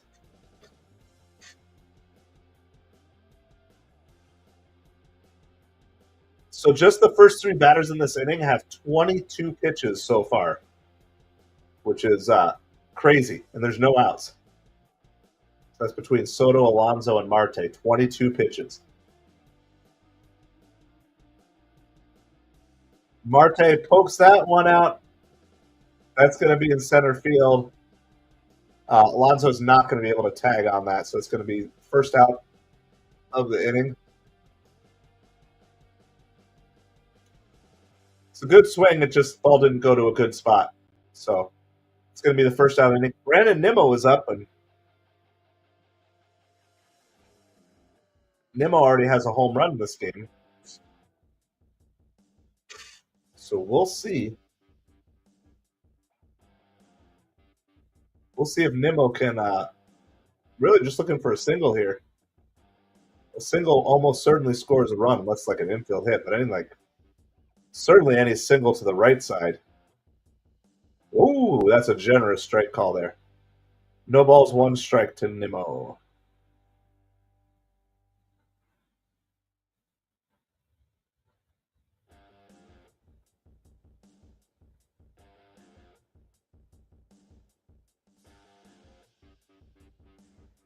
Here's the pitch. That's going to be a strike. No balls and 2 strikes. So Nimmo's in a little bit of a hole here. But other than Soto, if there's anyone on this team I trust with 2 strikes to try to put up a good at-bat, most of the time it's going to be Nimmo. He really struggled a little bit.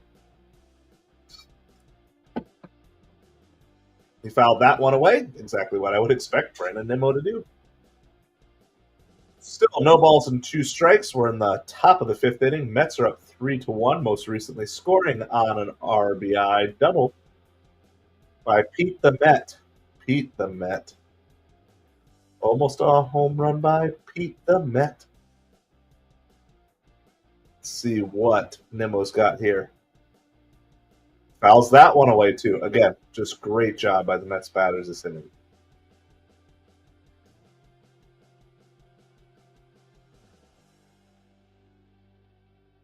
All right, no balls and 2 strikes. Appreciate you guys. Let me know. I've got a little music on in the background. I can turn that off completely if you guys want. I can turn it up. You guys let me know whatever works best for you. I want it to be a good viewing experience. I was just outside. It's a scary take by Nimmo, but 2 balls and 2 strikes. Coming to you guys with a little bit of a cold tonight, so sorry if my voice is not the greatest, and sorry I'm bundled up in a sweatshirt while I live in Florida. That ball gets away. Pete's going to move up to third base. It's going to be ball 3. It's going to be a full count to Brandon Nimmo. And Pete Alonso moves up to third easily.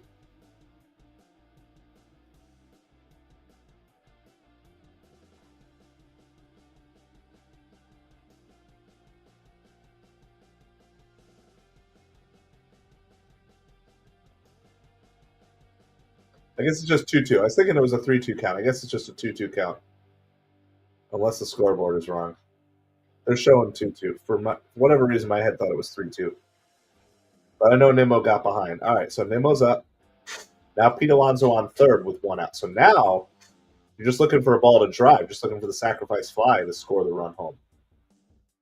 You know, Pete's not the fastest, but he's a good base runner. So,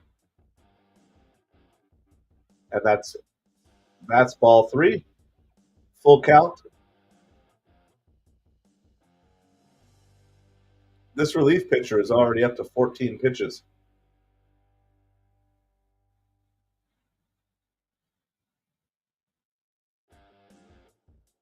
All right, here's Nimmo. Full count.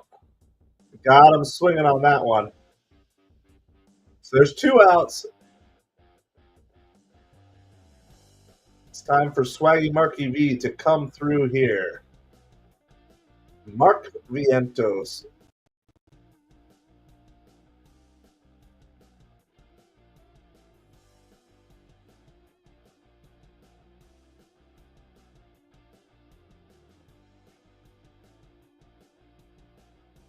So we got a pitching mound visit. We're in the top of the 5th inning. Mets have a runner on third with 2 outs. 1 run in, but you definitely want to get this guy in from third here. Especially since Pete got to third with only 1 out. You really want to get him home.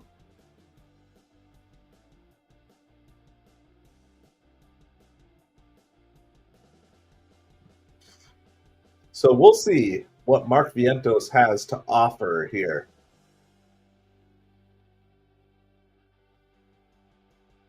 That's a ball outside.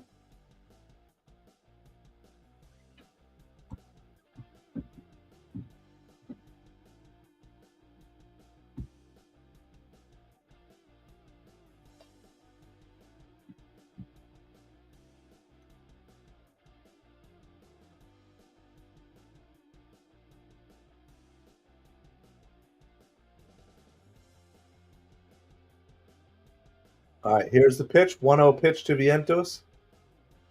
That's a swing and a miss. 1 ball and 1 strikes. Why do I feel like this game has really slowed down here the last few minutes? I guess I'm just getting tired. Let's do something here. Mets. Let's go, Swaggy Marky V. Just need a hit. That's a ball. 2 balls and 1 strike. Alonso already moved up 1 base on a wild pitch. We could take another one. At this point, all I want is a run. I just want the run to score.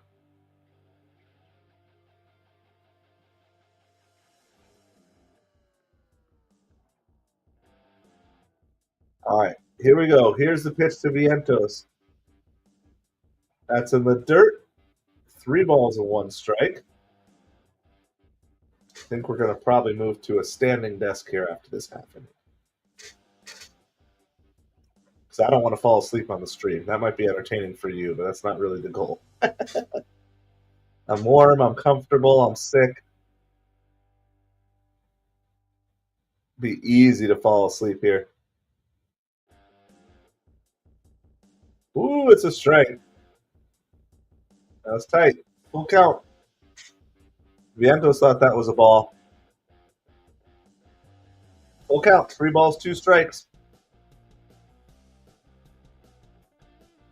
It's the fourth full count in the fifth inning alone.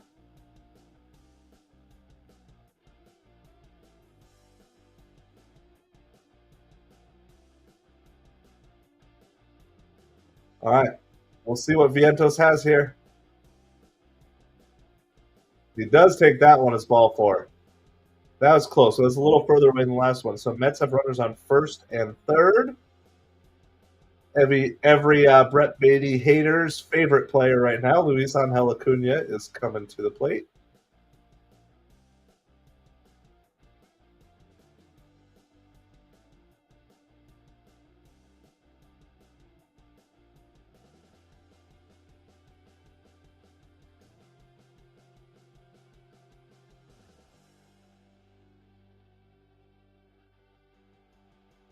All right, here we go. Luis Angel Acuna at the plate. First pitch is a strike. Vientos is on first. This inning is going so slow. We're going to move to the standing desk now because I really don't want to fall asleep on you guys. Here we go. We're going to raise up the desk. Oh, I'm going to stand up with you here. Lines it right to the second baseman. That's going to retire the side. We're going to go to the bottom of the fifth inning. Mets thread there.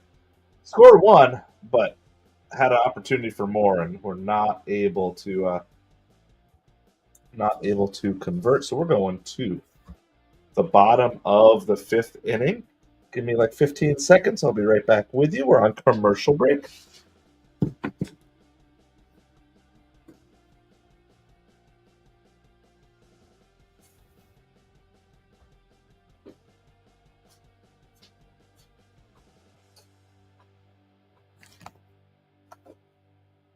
All right, we'll do a nice little score reset for you all.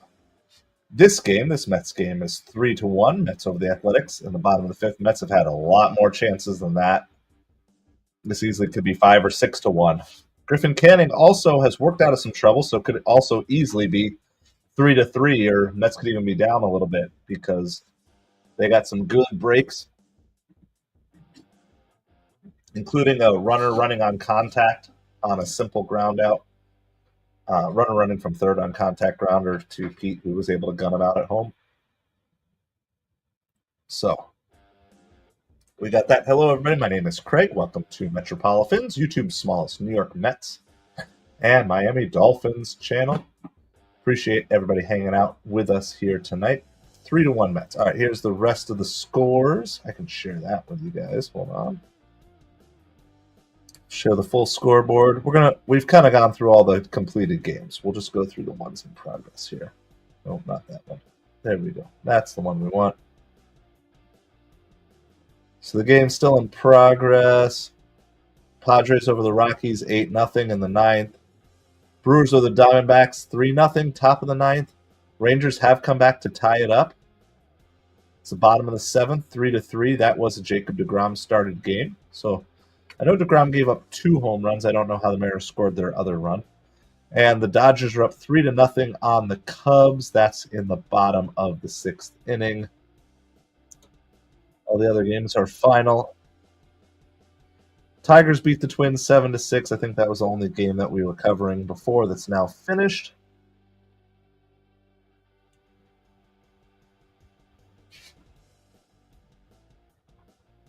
Mets have Monday, Tuesday, Wednesday at the Twins, and then Thursday, Friday, Saturday, Sunday, home against the Cardinals.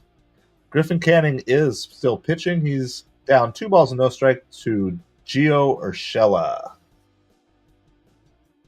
There's a strike. Let's see what his pitch count is. It's just at 59. So a lot more efficient tonight. A lot more. So he definitely has a chance to go 6. If he can have a nice clean inning here and not get really caught up in everything.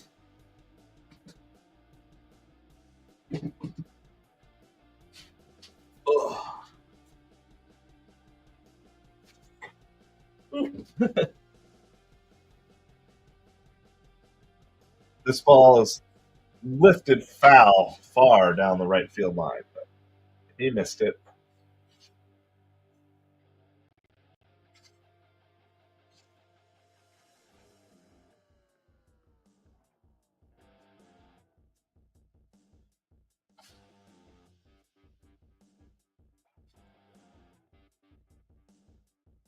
You're awake, Jonathan? Me too.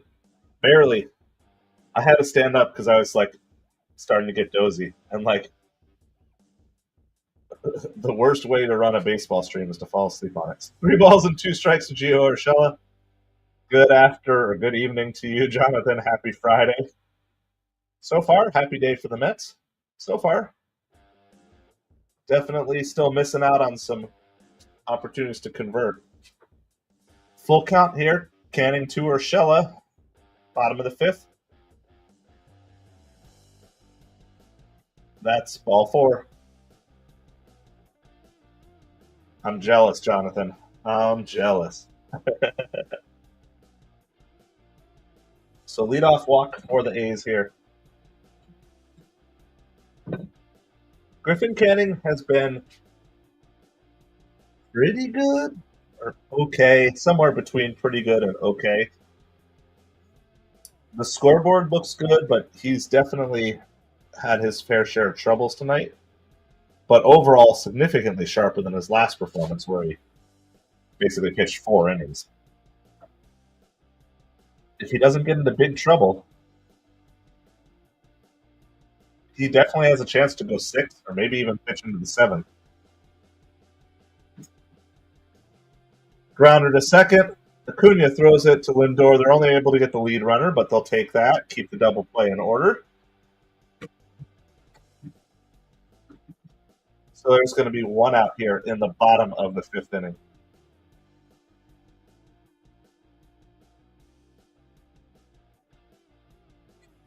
Well, I appreciate everybody hanging out. I'm coming to you. I'm a little bit sick, but this is the one athletics game that I know I can cover, so it's like, I'm coming.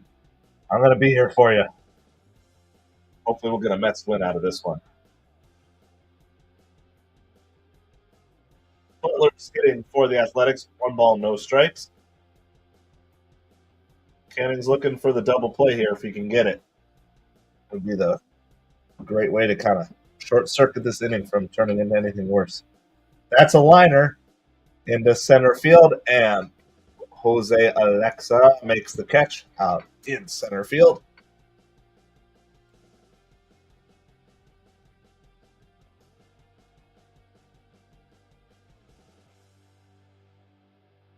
All right, Brent Rooker is coming up to the plate.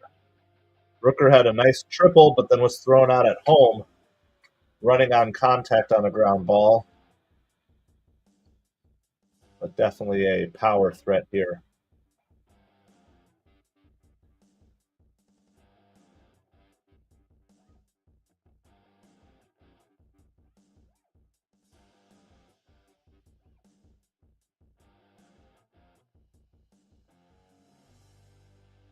See if Canning throws him any sliders again, because I feel like this is a good time to just avoid that.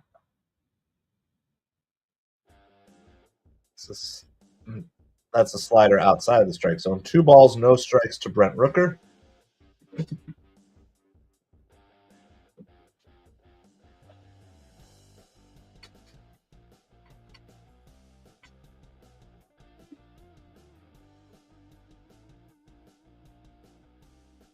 That's just outside. It's going to be a 3 ball, no strike count. There's already a runner on first, but there are 2 outs.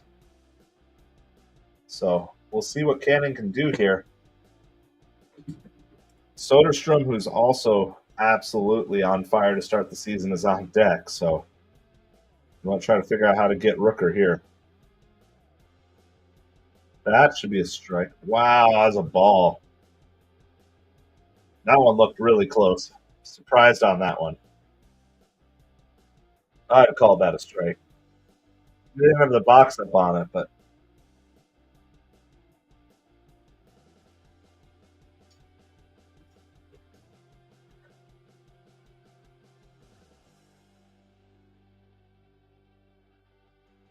all right. Tyler Soderstrom is coming to the plate for the Athletics. This is a big threat here. It's 2 outs in the bottom of the 5th, but they've got runners on first and second.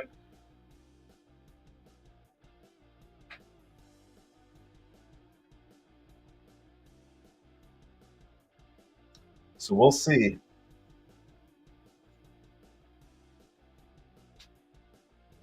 Griffin Canning's up to 71 pitches, so I think hopes of going to 7 innings they're disappearing quickly here, but let's get him through 5 first, I guess, before we start talking about. I think if you can get Soderstrom out here, there's a good chance they'll bring him back for the 6th. We'll see what. First pitch is good. Good pitch. Swing and a miss. No balls, 1 strike to Soderstrom.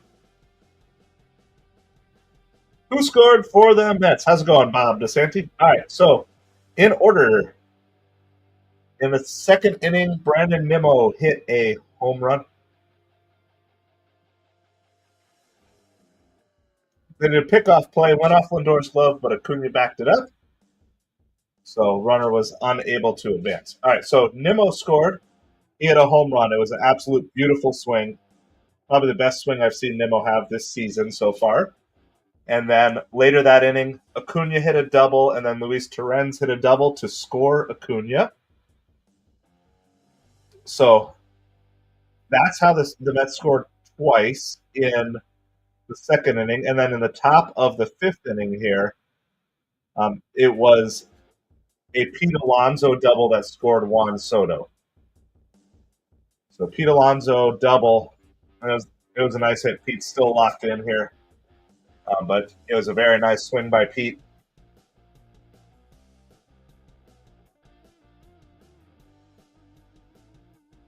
Yeah, no problem. Appreciate you being here, Bob. That's why we're here. I know not everybody's able to sit and watch the games always, and so trying to be helpful for you guys and share that Mets love. If you need anybody, if you guys want score updates on any other games or anything else, let me know too. We'll do our best to cover as much as we can. So it is 3-1. That ball's in the dirt to Soderstrom. Athletics do have runners on 1st and 2nd. Griffin Canning is pitching. He's pitched pretty good. Keeps getting in trouble, but keeps getting out of trouble. Tiptoeing through the raindrops, as we say around here.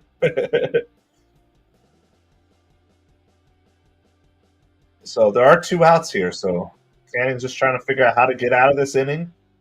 Would potentially put him in line for the win if he can get this out here. That's fouled down the first baseline. 1 ball and 2 strikes. So just looking for 1 more strike. See what.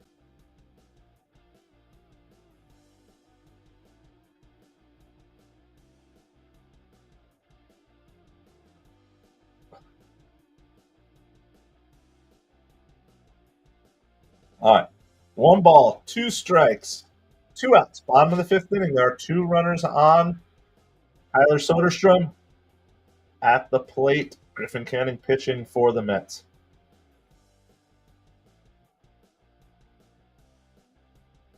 Soderstrom's going to use his time out there as well.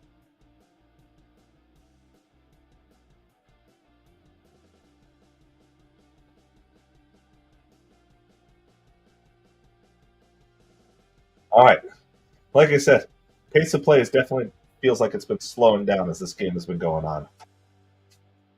That's in the dirt. 2 balls, 2 strikes. Appreciate everybody being here tonight. If you wouldn't mind, hit that like, hit that subscribe.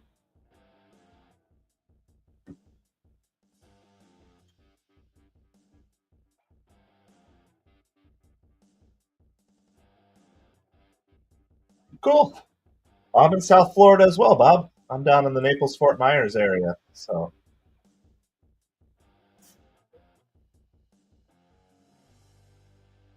that pitch is high.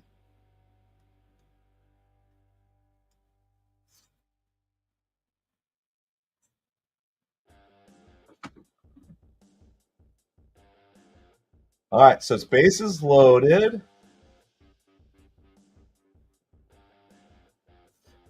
That's Swaggy Marky V, right? That's pretty cool. Pops it up. Oh, it's deep. And Jose Alexa makes the dive and catch against the wall that looks like it's going to fall down. Soderstrom gave it a ride. That was a really good job by Jose Alexa, who we call that because If I say it otherwise, it messes up my iPhone. So Jose Alexa made a great catch against the wall. Not quite as good as the two diving, robbing catches that the Marlins had against us, but still, it saved 2 runs for sure. He doesn't make that play. So it is 3-1 Mets, and we are going to the top of the 6th inning. We'll update that banner for you. Due up for the Mets is Luis Torrens, Francisco Lindor, and Juan Soto. So the very last batter in the Mets lineup, followed by the Luis Torrens. Forgot about Jose Alexa.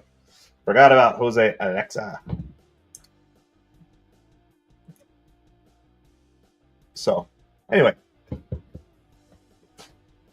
Torrens, Alexa, and then Francisco Lindor. That's who's due up for the Mets. We will see if there's going to be a pitching change.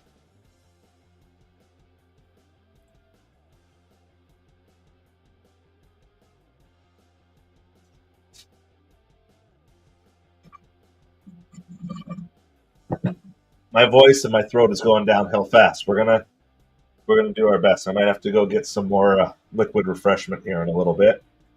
But I appreciate everybody hanging out with us here tonight. By the way, if you want to support this channel, we're looking for some ways eventually. But right now, the easiest way to do that is you can just go shop my eBay store. So it's the very first comment. It's also down in the description below. We got football cards, baseball cards, as well as other random stuff from my house that I'm trying to get rid of and clear out. But we've got a couple thousand sports cards on there. Not super high-end stuff. So if you're just looking to get back in the hobby, you're like me, you collected for like a long time, then stopped and do that. That's the simplest way that you can do it. So there's the link. And feel free to check it out. We ship out 5 days a week. So every weekday, sometimes on Saturday, we'll ship out too. Luis Torrens fouls off to the first pitch of the top of the 6th inning.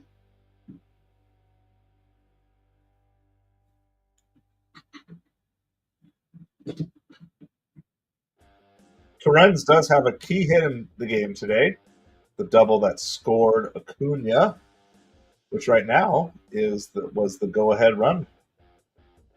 See if that'll hold the rest of the way.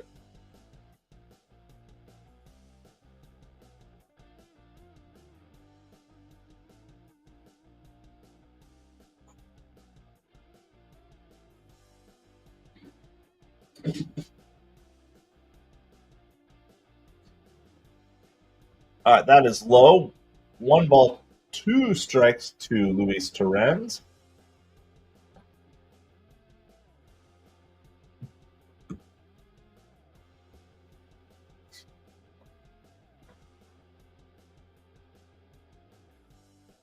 And a swing and a miss by Torrens. He goes down swinging there. There's 1 out in the top of the 6th inning. Let's see if Jose Alexa can get on base, turn this lineup over, and let the top of the lineup do some damage, hopefully.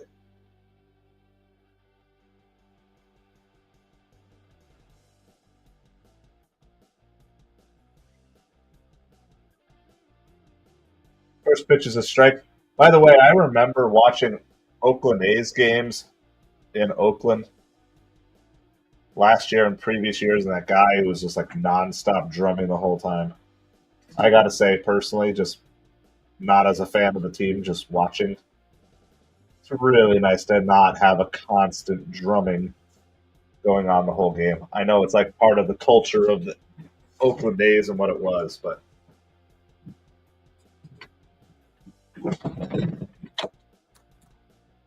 ugh. All right.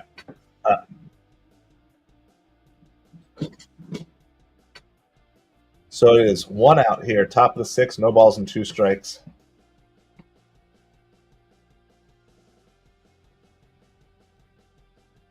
It's fouled back. Remains no balls and 2 strikes.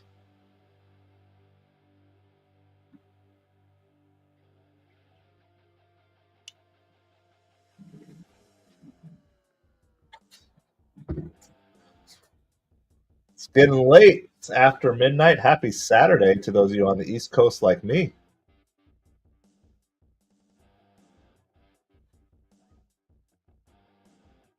That's a ball. 1 ball and 2 strikes. That was a close pitch. Very close pitch. But apparently it was a good take.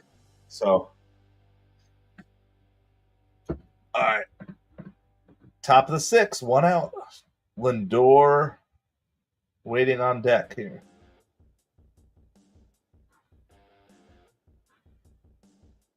That one's fouled as well. Really bad rain in New Jersey. I saw the Orioles game. I'm going to sit down for a little bit here. I saw the Orioles game got washed out. Hold on. I'm here. Don't worry.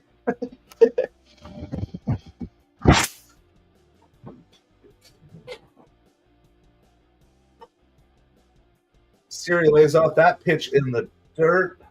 Oh, and I said his name and I triggered my iPhone. Jose Alexa. Sorry, guys, I'm getting sick and I'm a little bit cold, so. The Mets are absolutely just like working counts like crazy. Wow. That was really close, too. 3 balls and 2 strikes, so it's the full count. The 9th full count that Mets batters have worked tonight.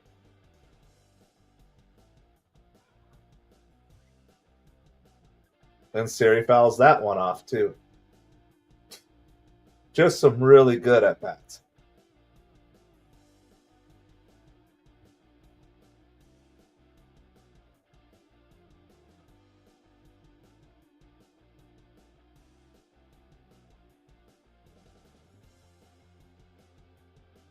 All right, here we go. 3 balls, 2 strikes. Here's the payoff pitch. See what Spence has here. That's in the dirty. Walked him. Great at bat by Jose Alexa. So it's going to get us a base runner with the top of the lineup coming up.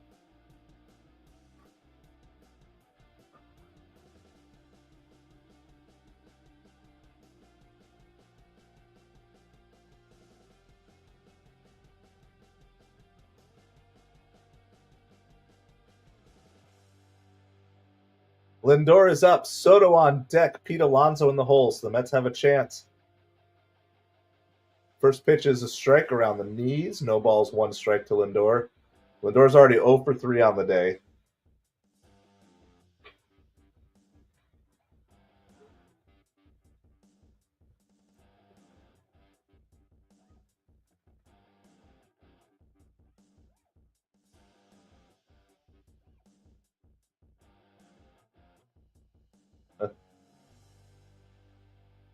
Jose Alexa faked going, and Langoliers drew a throw from Langoliers.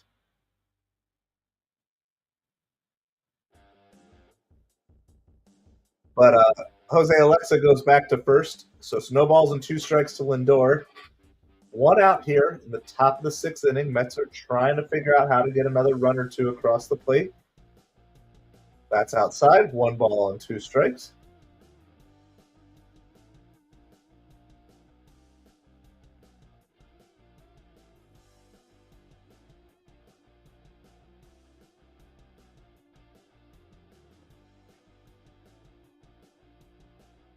Throw over to first. Again, this game is just slowing down so much. 1 ball, 2 strikes to Lindor. 1 out. Runner on first. Top of the 6th inning.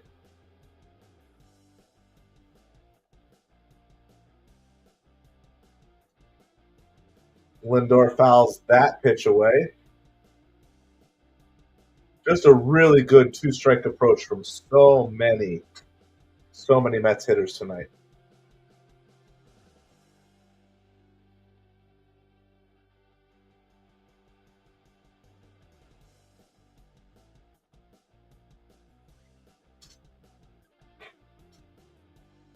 All right, so it remains 1 ball and 2 strikes. Sorry. The pace of this game has just gotten so slow.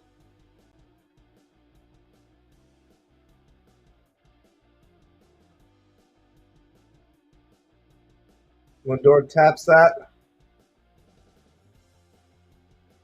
And Max Muncy misplays the ball. Everybody's safe. So just like Soto made it on base for an error earlier, Lindor does the same thing here.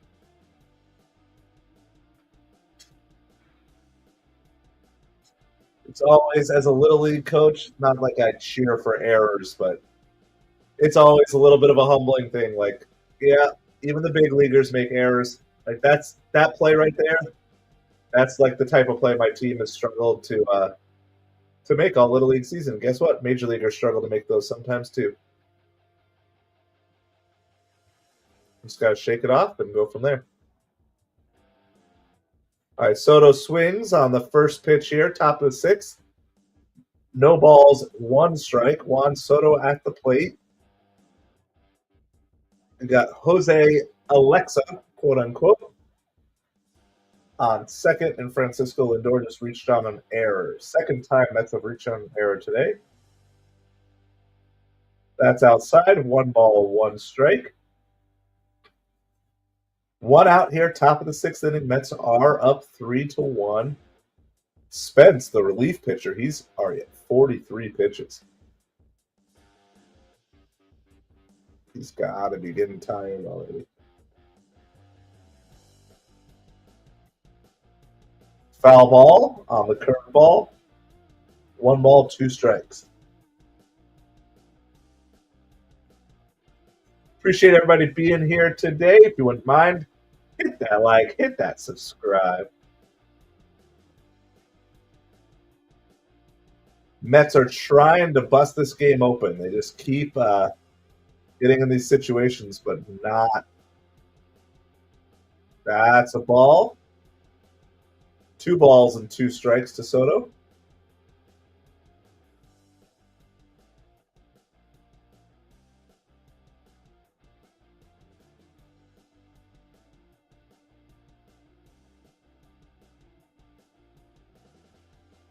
Here's Siri. 2 balls, 2 strikes.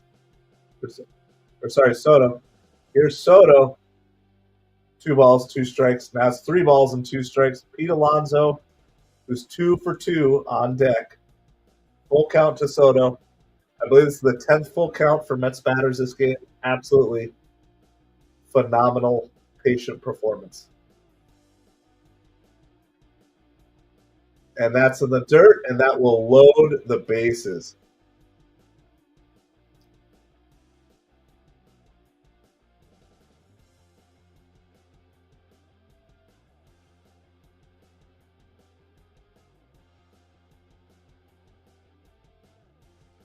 So we got a pitching mound visit. Yep, it is polar bear time. Polar bear time.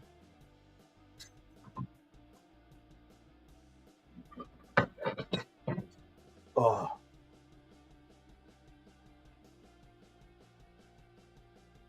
Perdomo is warming up in the Athletics bullpen, but he's not going to be ready for a batter or two. Yeah, let's go, Pete.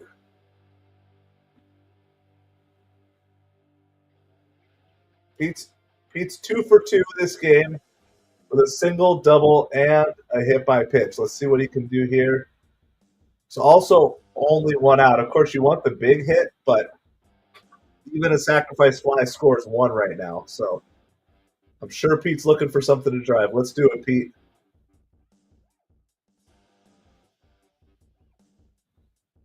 That ball's in the dirt. 1 ball, no strikes.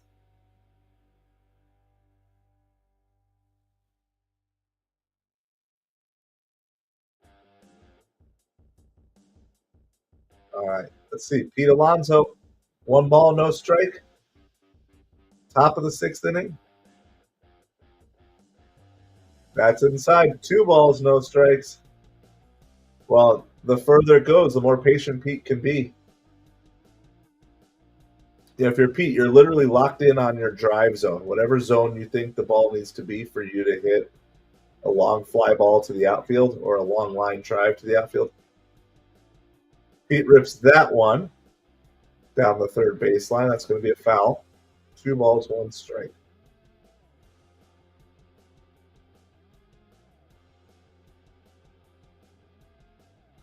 All right, 2 balls and 1 strike. 2 Pete Alonso. Bases are loaded. Mets are 1 for 12 with runners in scoring position. That's a ball. 3 balls, 1 strike. That pitch looked really good, guys.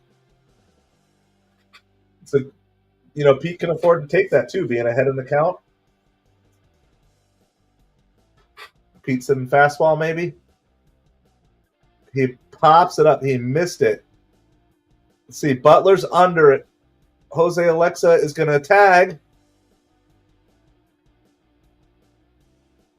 And the Mets are able to score a sac fly for Pete Alonso. So even though Pete didn't get the big hit, he still did what the bare minimum of what you want him to do. The polar bear minimum.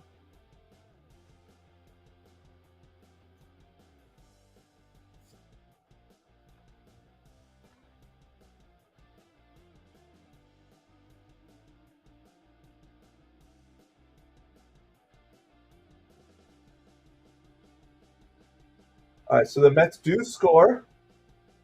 It is 4-1 in the 6th inning.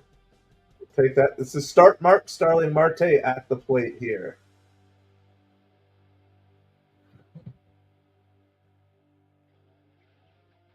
No other runners were able to move up on that, so it's still runners on first and second.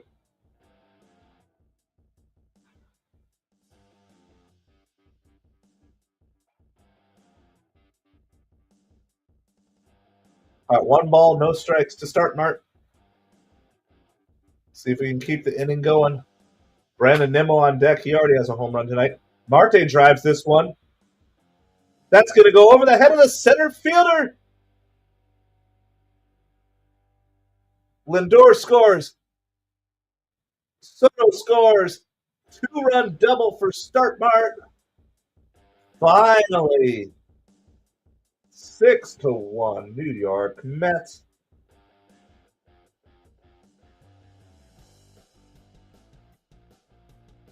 So it is 6-1 Mets in the top of the 6th.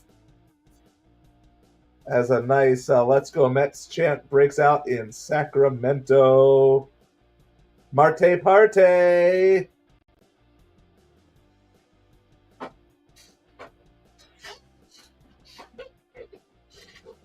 Good aggressiveness by Soto to score from first on that. Marte almost could have got him thrown out at second if they had thrown behind him, but there was no one covering the bag. All right, we're going to go to a pitching change. I'm going to use this as a chance because usually pitching change is a little longer. I'm going to go get some more drink. It's probably too late, but we're going to still put Rally Pig on the screen here. So everybody say hi to Rally Pig, and I'll be back with you guys in just a couple minutes. Pitching change for the Mets. Pitching change for the Athletics with Brandon Nimmo coming up.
All right, we are back with you.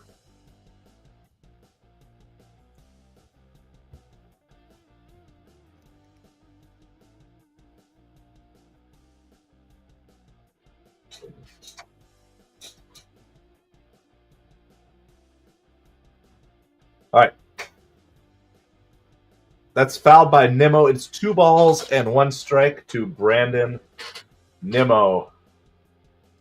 Now, Rally Pig doesn't get credit for anything that's happened so far.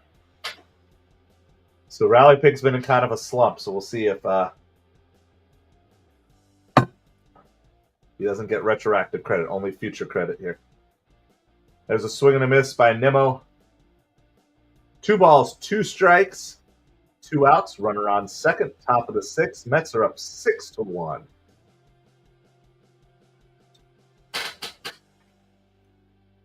Starling Marte is on second base here, so a single could score him here. That's just a bit outside. Full count once again. The 11th full count for the Mets tonight, if I'm counting right.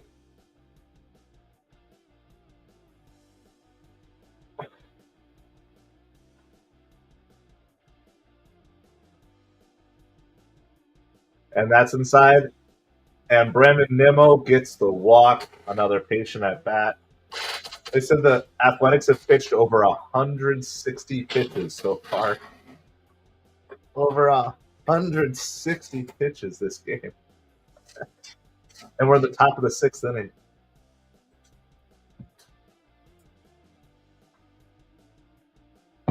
Well, I appreciate you guys being here tonight, hanging out, watching some Mets. Mets really trying to break this thing open even more.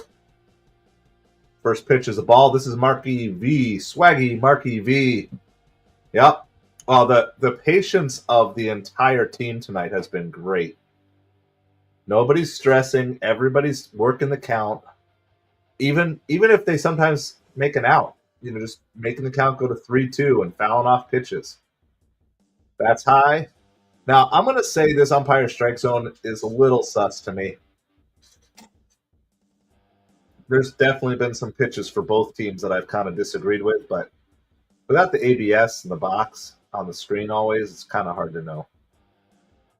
He drives one, but that's going to be caught by the center fielder, and that will retire the side. So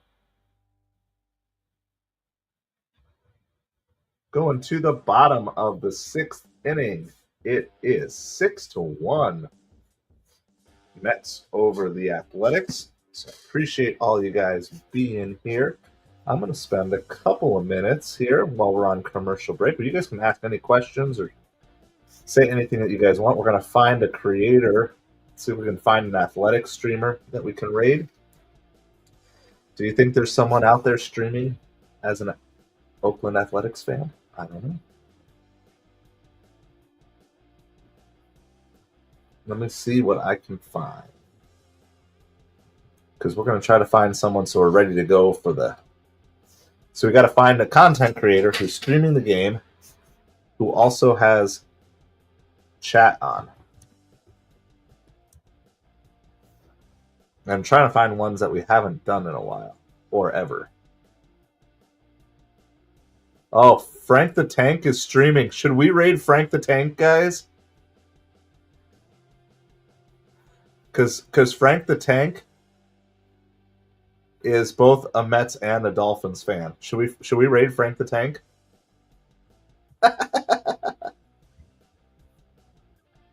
Let's do it. Let me see if he has subscriber only mode on or not. If you guys don't know Frank the Tank, he's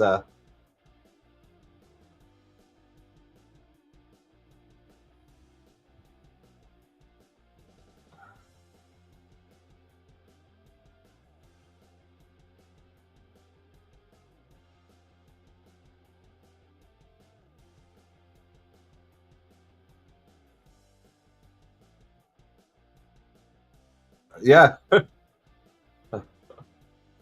It's probably not the wisest decision ever, but we're gonna try to do that. Let me see if there's an athletic streamer.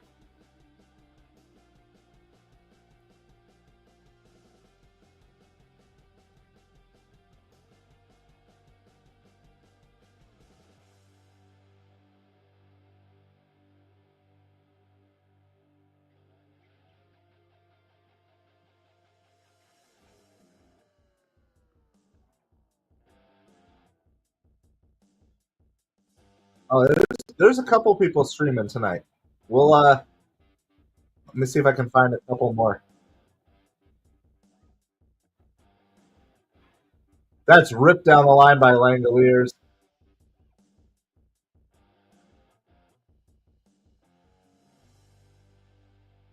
And so that's going to be a double.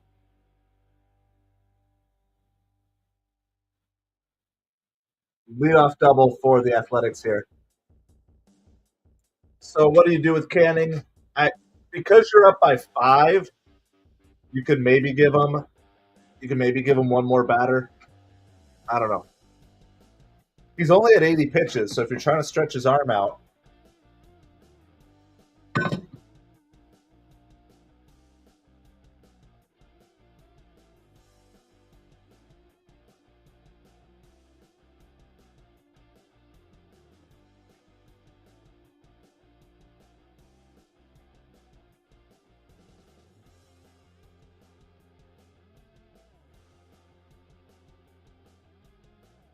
All right.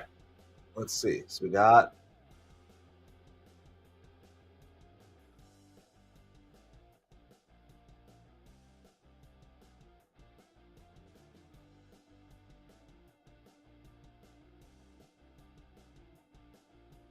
all right, 1 ball, 1 strike on JJ Bleday, or as my kids like to call him, JJ Bleedy.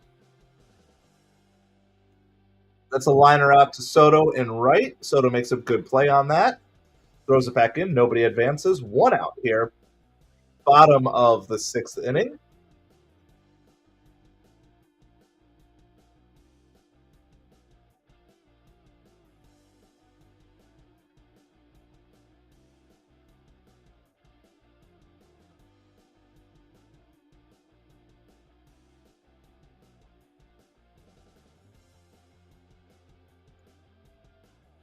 Jacob Wilson at the plate.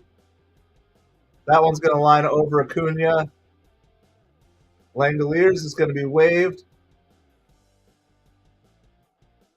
And Jacob Wilson will go up to second. So I don't know if they're going to call that. It's probably a single and then advancing on the throw there. But it is going to be 6-2. And now I think you got to get Canning out of there. That's my vote now. I was willing to give him a little extra leash here.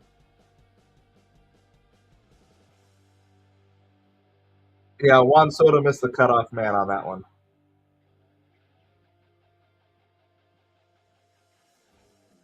It's 6-2 Athletics here. Hold on. We're in the bottom of the 6th, not the top of the 7th. 6-2 Athletics in the bottom of the 6th inning. 1 out, runner on second, no balls and 1 strike to Andujar.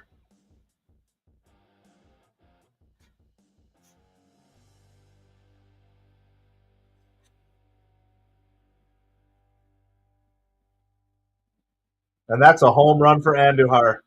I'm going to tell you, this has been the issue, I think. Mendoza is leaving guys in a little too long. He's trying to stretch out their arms. 6-4. 6-4. It always feels like I'm saying pull the guy, and Mendoza sticks one more guy, when it just seems obvious to me that it's time to just make the switch. And I love most of what Mendoza does, and I understand why you're trying to stretch arms out in the beginning of the season. Like, I get it. But, you just turned this from being a game that was like a really good, solid game for Canning to build on to now he's leaving, giving up 4 runs as opposed to giving up 2 runs. Your bullpen's been so awesome. He was already over 80 pitches. It's like there's been a couple of times. It was it with McGill too? It felt like they pulled McGill 1 batter too late. I don't know. You guys tell me. I try to be pretty generous with Mendoza because obviously most of what he's doing is working, but I feel like that's maybe the one weakness I've seen so far this season is in an effort to try to get, he's trying to show his pitchers he trusts them, but sometimes puts us in some precarious situations. And it's like, well, if you're going to give up, if you're going to make the switch after he gives up the home run, then just make the switch before he gives up the home run. So, I don't know. That's just my take on it. Like I said, I'm trying not to be too critical. Plus, I know I'm sick. Plus, I know I'm tired. But I think that there's a better way to play that. So, well, anyway, can't undo what's been done. It is 6-4 at Mets over the Athletics in the bottom of the sixth. We're doing a pitching change as we speak. Well, exactly, right? Mendoza is not a problem because we're winning. Mark Vientos is not a problem because we're winning. Jose Alexa is not a problem because we're winning. Now, Jose Alexa had a good last half, but you guys understand, as long as you're winning, it covers things. But I kind of look at things. I just look at things at a much more macro level. Like a lot of times, things aren't going well, but it's just because stuff out of your control. But that's the second time in the last week and a half that I've said, okay, it's time to pull the pitcher, and Mendoza didn't do it, and it was one batter too late. Because my philosophy says, if you're gonna just assume, if your confidence level is to the point where it's like, okay, if he gives up a home run here, I'm pulling him anyway, no matter what, like I'm pulling him if he gives up a home run here, that might be the time to say, I should just pull him now so he doesn't give up the home run. That's just kind of my take on it. It's a 1 ball and 2 strikes on Urshela here.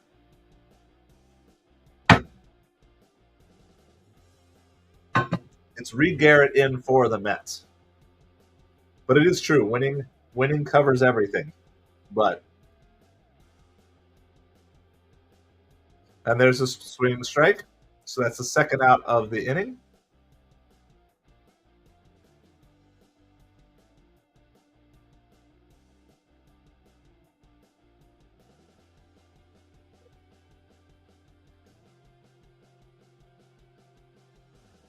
All right. Well, let's see if Reed Garrett can get us out of this inning. Mets are still up by 2, so that's good. This ball is sliced down the right field line. It's going to be a fair ball in the corner. There's a double for Max Muncy.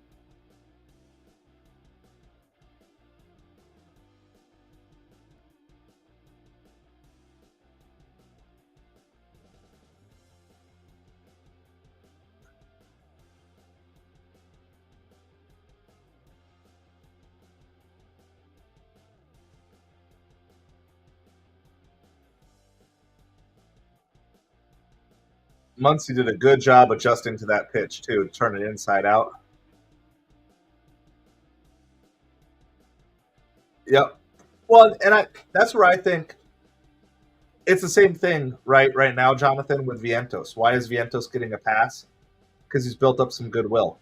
And honestly, even Acuna built up some goodwill last year. Now, I mean, Acuna's had a good game tonight, but in general, Vientos' start is not significantly better than Beatty's start, but Beatty doesn't have that goodwill. Or if he does, he's already used it up. And I just try to take the big picture perspective of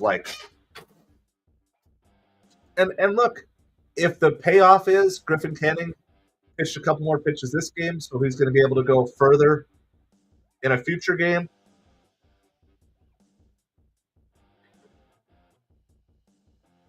All right, it's 3-0 count on Butler. Ron Darling says this ballpark feels like you never have enough runs, and I would say that seems like a fair. That's outside. It's a 4-pitch walk. Now that puts the tying run on base, but first base was open, so that's not ideal, but it's not the worst case scenario. Lawrence Butler is coming up.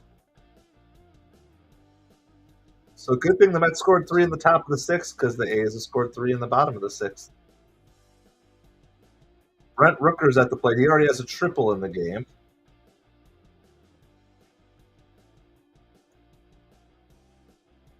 And Rooker is definitely a home run threat. I believe he had 39 home runs last year. That first pitch is low in the dirt. 1 ball, no strikes. Rooker using torpedo bats.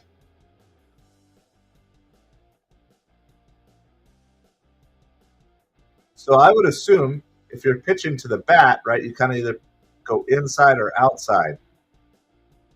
Try to induce some swings where it won't hit the sweet spot of the torpedo part. So swing and a miss. 1 ball, 1 strike, bottom of the 6th inning, 2 outs. Runners on first and second. Brent Rooker at the plate for the Athletics. That one's in the dirt. 2 balls, 1 strike. Reed Garrett is pitching for the Mets.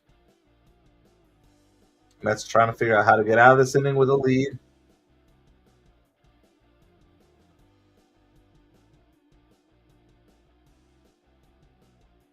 Here's the 2-1 pitch.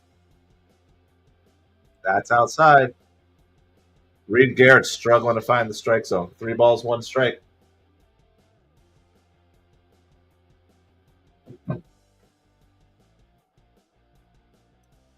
Nothing easy, right? Man, we gotta work for this one. Nothing easy. Oh, got him to foul that ball off. That was a pitch that Rooker could have hit, but he got it inside just enough. So it's a full count. There are 2 outs, so you just need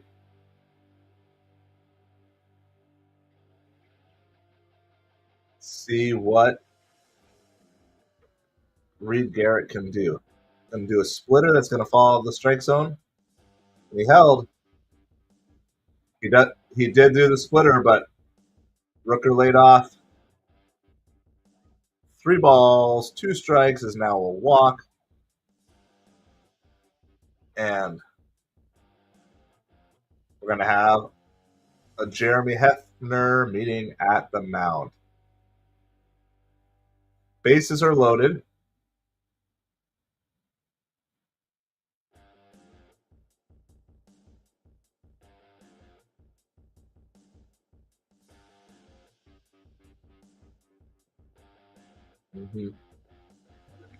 All right, well, here we go. Not going to do a replacement. It's still Reed Garrett here. Bases loaded. The Athletics are trying to take the lead here. Mets have been in the lead since the 2nd inning. Tyler Soderstrom, he is the American League leader in home runs with 6, unless someone passed him tonight. First pitch is low. It's a ball. There's no place to put him.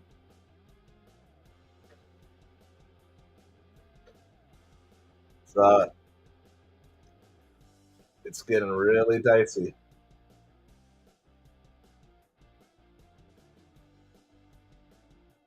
There's a swing and a miss. A ball in the dirt. 1 ball, 1 strike.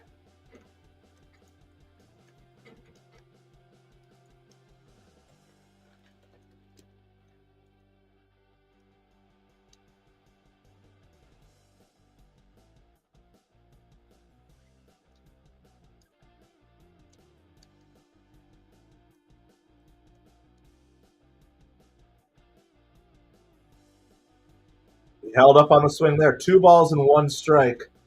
This is getting really dicey.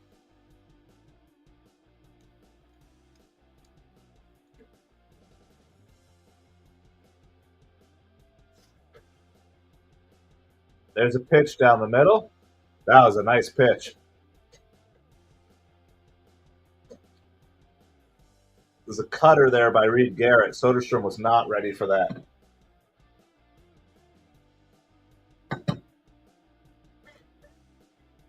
Let's see what he goes with. Split or miss. So it's a full count once again with the bases loaded. Everybody's going to be in motion. 2 outs.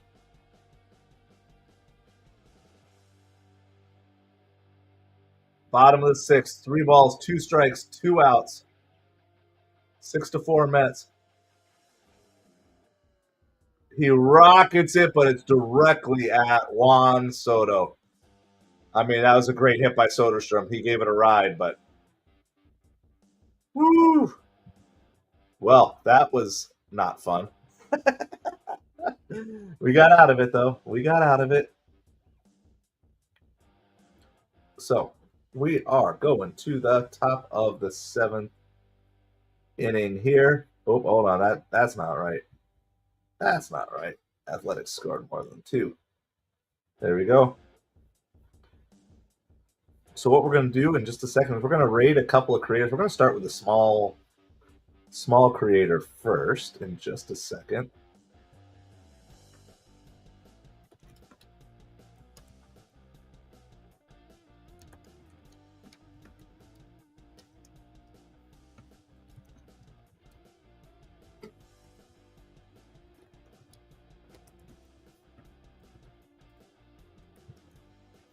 All right. So we're on commercial break right now. You're not missing anything.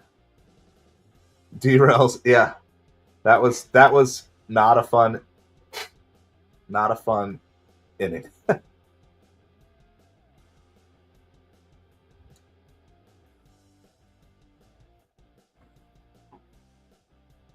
All right, so let's do this. I would invite you to raid with us. Please leave positive comments. We're just trying to build relationships with other streamers, help them out, help out guys who are trying to get monetized, even if they're already monetized. Just help them out and different things. So we're going to do this one first. Let me refresh. This is a smaller streamer, and if I remember right, can't remember if I've actually interacted with this guy. Yep. All right, here we go. I'm going to post the link in the chat in just a second.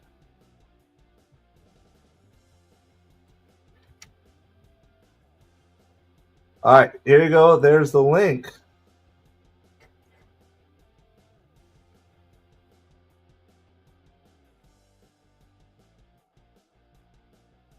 All right, let's share some love.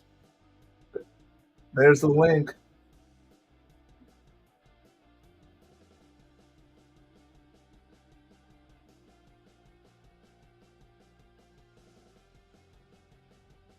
Everybody go on over, say hi, like their stream.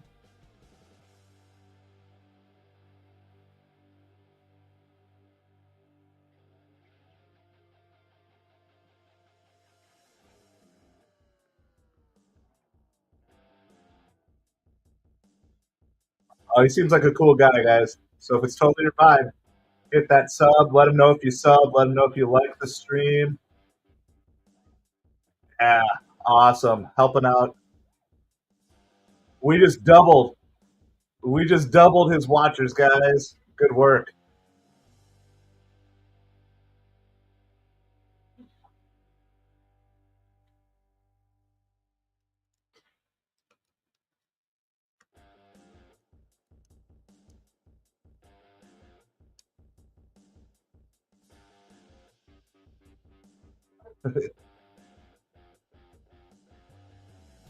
That's so cool, guys. He so appreciates it.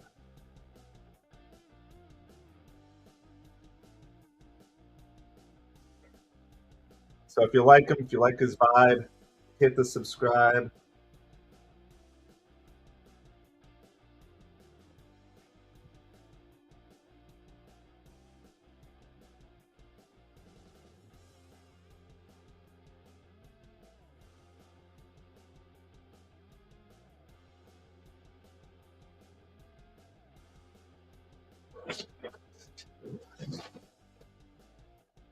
He's a cool guy. I subbed.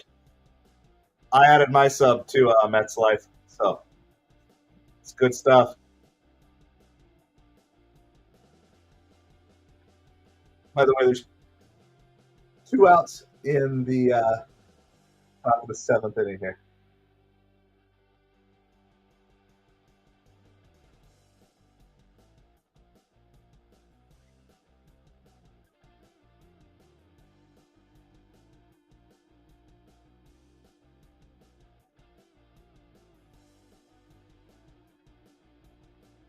Top of the 7th here, by the way. And it is Jose Alexa. Can't say his real name because it triggers my iPhone.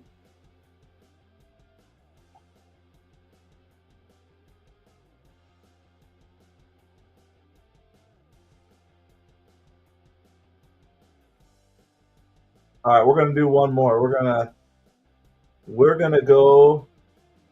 Let me refresh the stream. We're gonna go raid someone that I don't know. We might regret here, but hold on one second.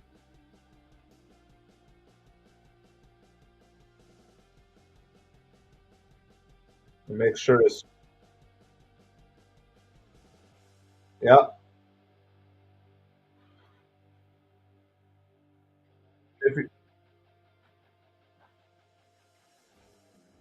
And Jose Alexa strikes out. It's a perfect time. All right. For those of you not familiar with Frank the Tank, he's by far one of the most famous Mets fans. He's also a Dolphins fan, as I am too. He's very so. Raid at your own risk. Raid at your own risk. So hold on, let me get this set up here.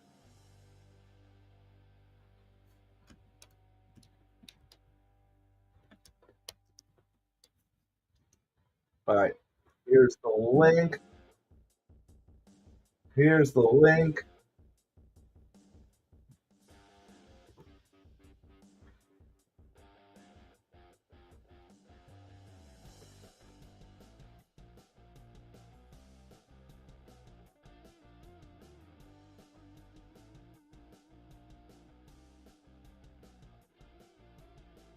So, as always, be positive. If he's not your vibe, that's fine. Just, you don't have to raid or hit the like. Hit the like. I know Frank the Tank is not for everybody. That's for sure. I'm just surprised that he's actually on here streaming. So, I haven't seen him anytime I've looked to do. I haven't seen him streaming any of the other times that we've looked for raids. So. This is our chance to raid Frank the Tank.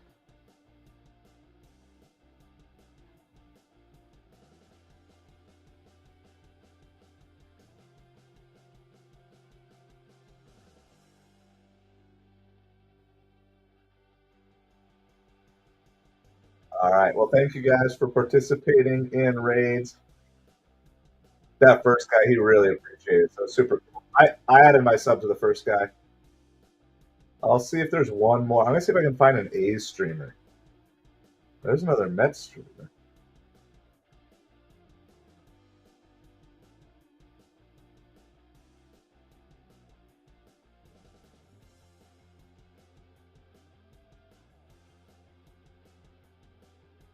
Oh, is this it?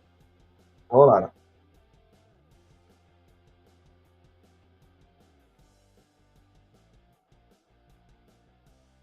Trying to find one A's streamer if we can.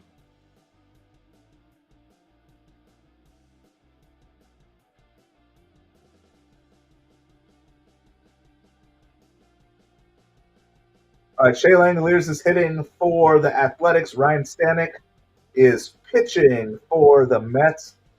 Get our banner update here. We are to the bottom of the 7th inning.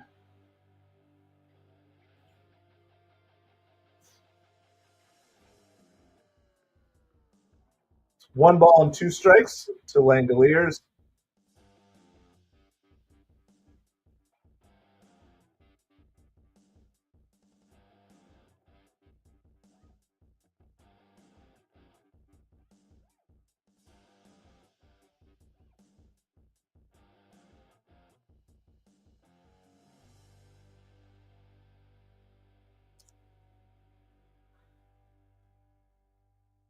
And there's a foul back. 1 ball, 2 strikes to Shea Langoliers. Appreciate everybody hanging out with us here tonight. If you don't mind, hit that like, hit that subscribe. If you're really bored and you want to support this channel, the best way that you can do it right now with what we have set up is my eBay store. We got thousands of baseball and football cards and not like crazy expensive high-end stuff. Lots of stuff that's like $10 or less. So if you're just looking to get back into card collecting, take a click on through. Ship out 5 days a week. So that's cool. And then if you're looking for a video to watch after the game is over here, It's 3 balls and 2 strikes, by the way. I did a full deep dive on the song "Take Me Out to the Ball Game" and learned a bunch of new stuff about it myself. And would appreciate if you give that a watch at some point here. This is popped up. Acuna calls off Alonso, makes the catch. So those are a couple things that you can do if you want to support the channel. And thank you everybody who rated. And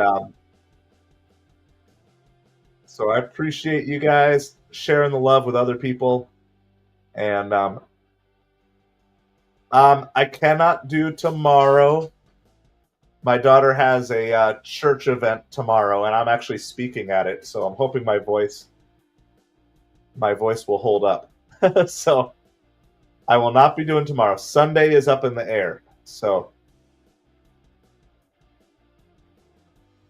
and then I know someone who is a twin streamer. So I'm going to see if I can connect up one night this week when the Mets play the Twins to see if we can like co-stream with a twin streamer. I think it'd be really cool. I think it'd be really cool to have somebody else, you know, who knows the other team well.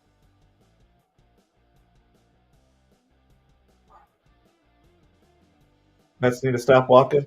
Yeah, well, I think you can kind of. Last inning was kind of the anomaly. The Mets hitters are doing amazing though with the walks and the long counts. So appreciate everybody hanging in here. Hey, we're at 10 people watching tonight. Our record of all time is 11, so two more people hop in. We'll start to celebrate a little bit. We are MetropoliFins. We're YouTube's smallest New York Mets and Miami Dolphins channel. Appreciate everybody hanging out. And there's a splitter strikeout for Stanek. It's 2 outs in the bottom of the 7th inning. Mets are hanging on. This has not been the prettiest Mets game in Mets history, for sure. That was a good pitch. So, but JJ Bleday is down, or as my kids like to call him, JJ Bleedy. So, this is Jacob Wilson. He goes up for that one, but that's going to – Lindor gets that in short left field to retire the side. So the Mets are going to get out of it here. That was an easy inning. I think that is going to mean that Ryan Stanek is going to get the rock-solid relief performance. This is my pet rock I made in kindergarten. I just discovered him going through some stuff, so it goes to the best reliever of the day. We can award him more than once if there's someone who really deserves it, but the Mets really needed that after last inning to just have 1, 2, 3 innings. So Ryan Stanek, congrats on the rock-solid relief performance of the day as we are headed to the top of the 8th inning here. As I mentioned, what I love about him, he's got this, it's kind of hard to see, but he's got this great tail still attached and then a tongue because I decided that my pet rock had to have a tongue. And when I think about it, I'm like, yeah, that's so me. So, rock-solid relief performance is Ryan Stanek. Hold on, he gets a post for that.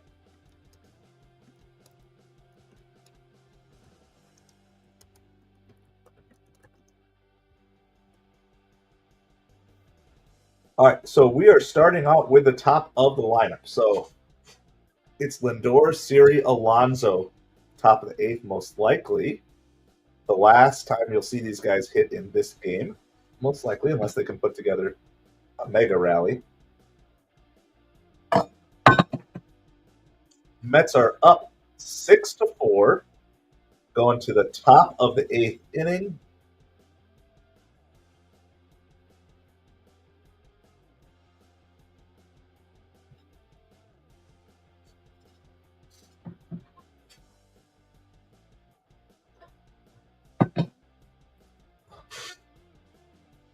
We are on commercial break right now, so you're not missing anything.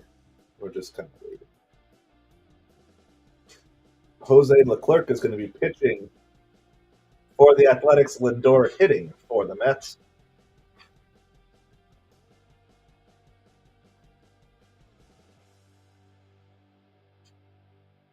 Appreciate everybody hanging out with us. We've got 2 innings left to go in this game. First pitch is inside to Lindor. 1 ball, no strikes. We're going to see what the Mets can do. I don't feel comfortable. not necessarily that I'm like. So first of all, this athletics team is, I think, a little bit better than people were expecting. The only question is, does it have only to do with this ballpark? And we just don't have enough splits yet to know like how these guys are hitting outside of this stadium. But certainly the way their athletics are hitting and the way this stadium is, I don't think you're comfortable here.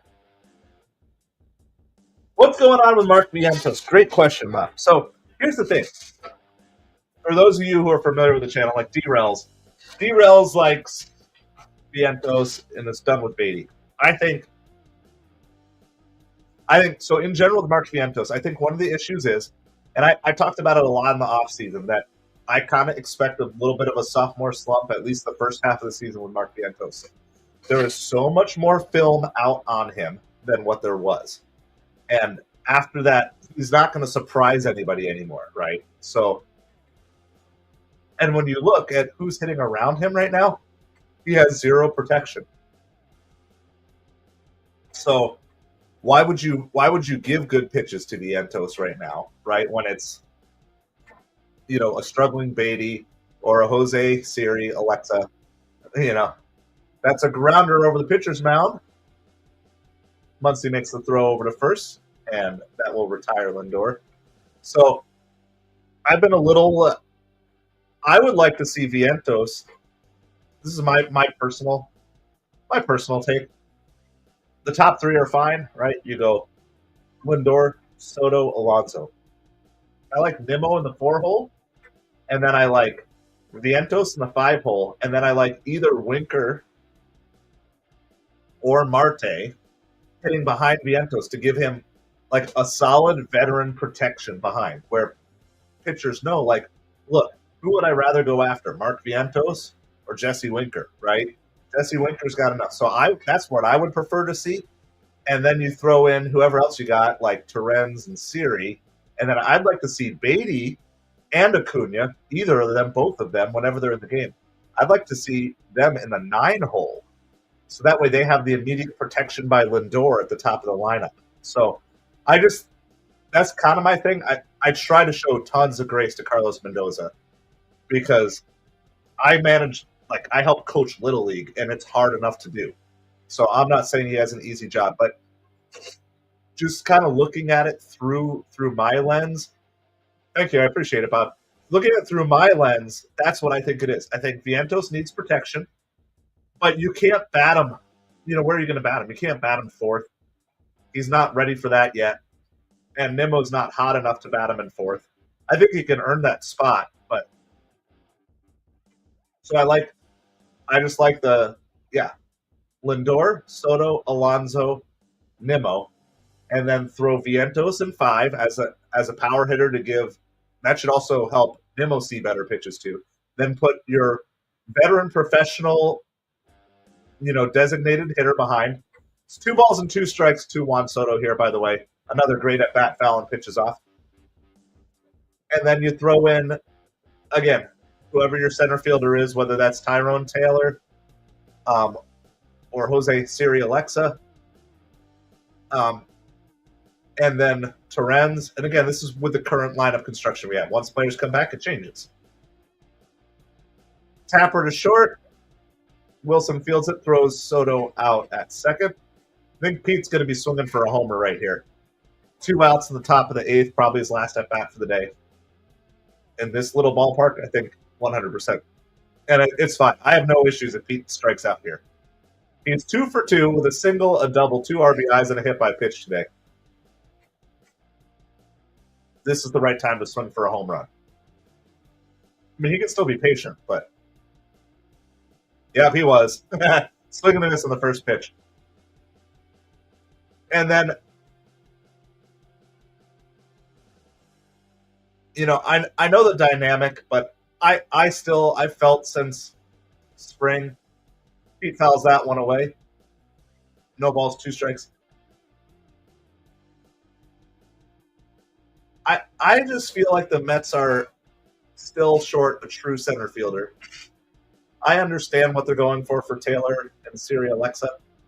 Like, I get those, but I just don't feel like that's the type of center fielder the Dodgers or the Braves would really be aiming to put in their lineup here. So, if you want to have Alexa as your defensive / pinch runner, that's great. But I feel like you don't really need both him and Tyrone Taylor. Like I want a real center fielder, someone who's got speed, and I just feel like we're giving up too many outs in the bottom of the lineup, and then that's putting more pressure on Vientos and Beatty, who should have zero pressure. You should have this set up. This lineup is deep enough, even with the injuries.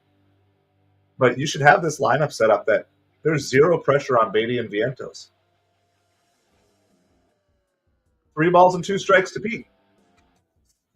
So Pete's still being patient here. He wants to hit one. He already took 1 rip, so we'll see if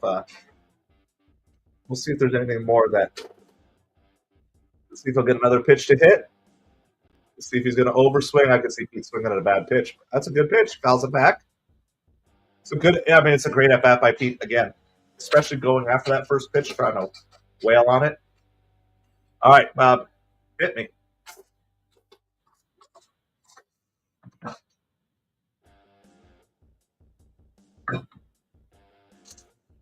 Make me laugh. Oh, Pete rips it. That's deep. That's gone. I told you this was the time to swing for a home run. And don't tell me that doesn't matter. Don't build me that narrative that Pete can't hit home runs in clutch situations. You're up by 2 in a small, basically giant Little League ballpark. Absolutely. That's a clutch home run, guys. Like, you need to understand, when he's swinging for a home run and they know he's swinging for a home run, that is a great, first of all, it's a great at bat to get to 3-2. After falling behind 0-2, Pete wants the money. Pete wants the money. Wow, I even got a Pete Alonso chant going. Woo! Beautiful. Kept his head down, watched the ball all the way through.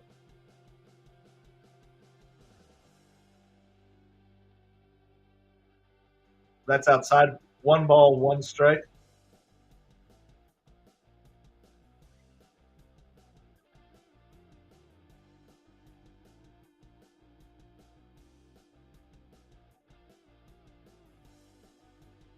So Starling Marte at the plates, 1 ball and 2 strikes.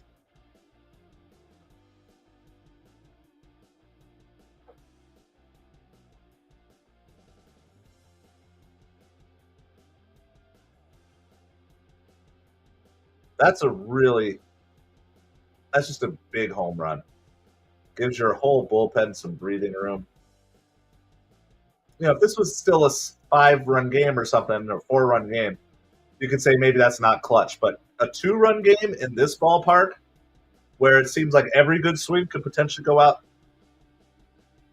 it's good. Pete wants to get paid.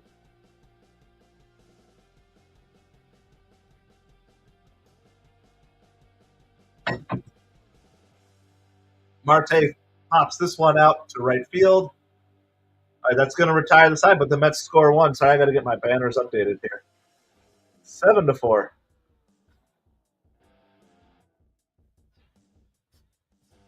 Going to the bottom of the 8th inning. As of right now, they're saying Stanek's coming back out. We shall see if that actually is the case. I don't want to have to rescind the rock-solid reliever performance if Stanek loses his touch here. All right, hold on. I'm going to be back with you in just a minute.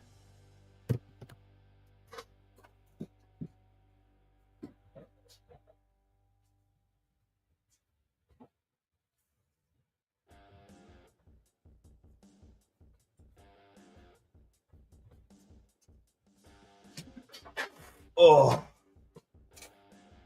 You guys know when you're like getting sick, then like that achiness comes on, and you just like you like know it's going to be rough the next day. Like, yeah, that's what I'm feeling right now. All right, I took my apple cider vinegar. My voice is just about toast. I'm going to tell you after this next happening, I might take the contacts and we might just go glasses the rest of the way because might even brush my teeth in between, because as soon as this game is over, I'm going to bed. How come every Mets game is so long this year? We're absolutely killing the initiative to speed games up. We're another 3-hour game. So many. They always seem to fly by the first few innings, but man, that middle slows down so much. All right, are there any games going on right now? Let's do a scoreboard update, because there's got to be a game going on somewhere. We were not the last ones to start. Oh, maybe not. We might actually be the last game going on. Unbelievable. Yeah, it's like, oh no, I can't do that. I can't do 10 days.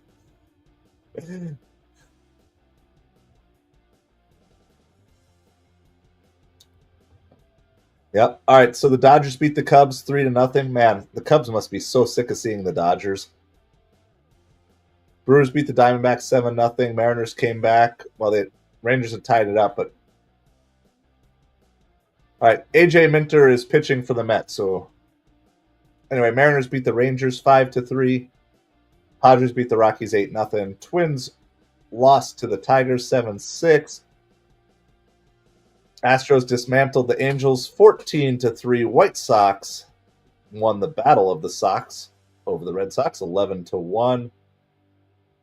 Nationals came back with 5 runs in the 8th and 9th inning to take out the Marlins 7-4. Giants beat the Yankees 9-1, and that was a 6-inning game that ended early because of rain. Reds beat the Pirates 5-3. The Braves lost again 6-3. Cleveland over Kansas City 7-0. Phillies lost to the Cardinals 2-0. So if this holds,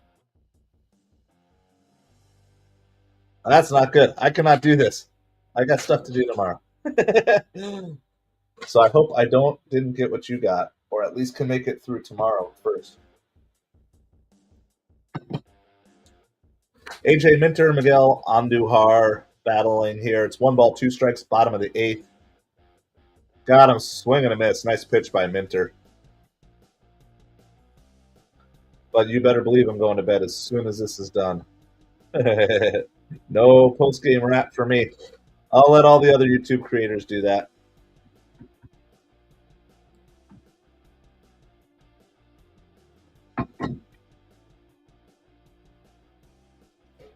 Gio Urshela up 1-for-2 on the day with a single and a walk.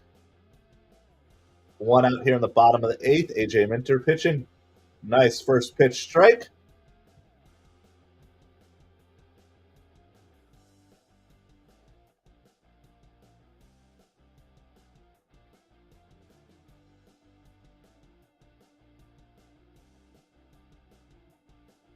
That's outside. Ball 1.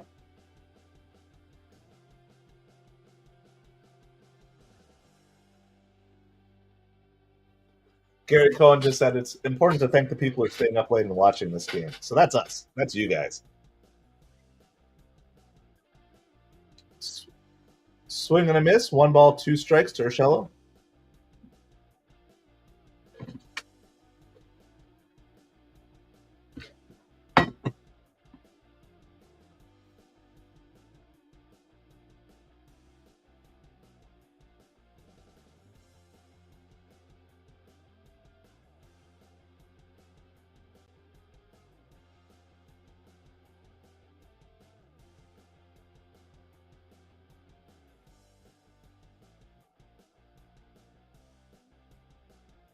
All right, it's 2-2 strikes to Gio Urshela.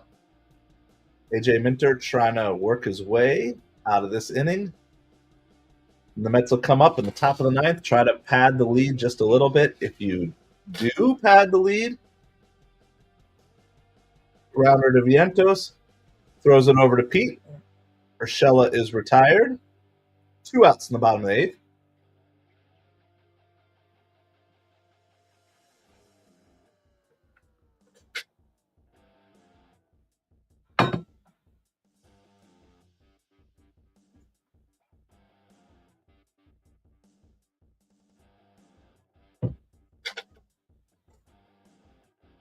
All right. Max Muncy, the other Max Muncy at the plate here. Yeah, I will, Bob. I'm pretty sure it's the same thing that's kind of been going around the schools, and it's all neck and nose, and my kids have been having some stuff here recently too. So, but I will be monitoring it. But I appreciate it, Bob. Best thing I can do is sleep. So the best thing the Mets can do is end this game.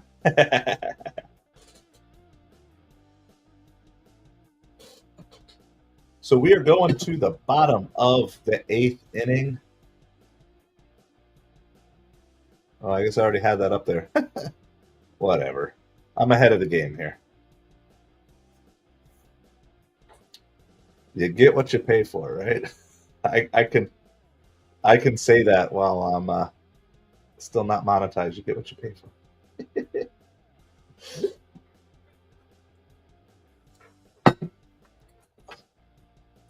I appreciate everybody hanging out. Happy Saturday to some of you. Happy Friday to the rest of you.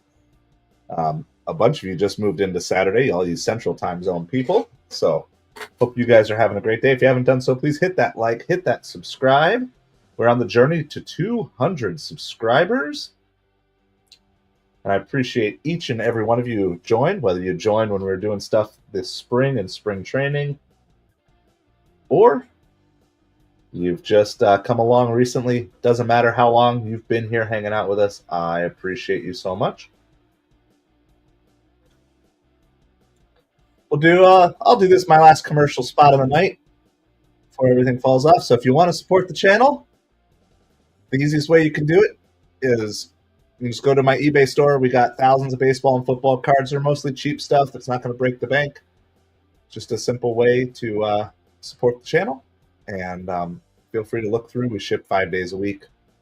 And if you let me know after you order it that you're from the YouTube channel, I'll throw something extra in for you too. So, because I appreciate you guys so much. And then if you haven't yet seen it, I just put out a video yesterday. It's actually gaining traction for me. It's viral for me. It's got over 100 views, which a lot of my videos don't.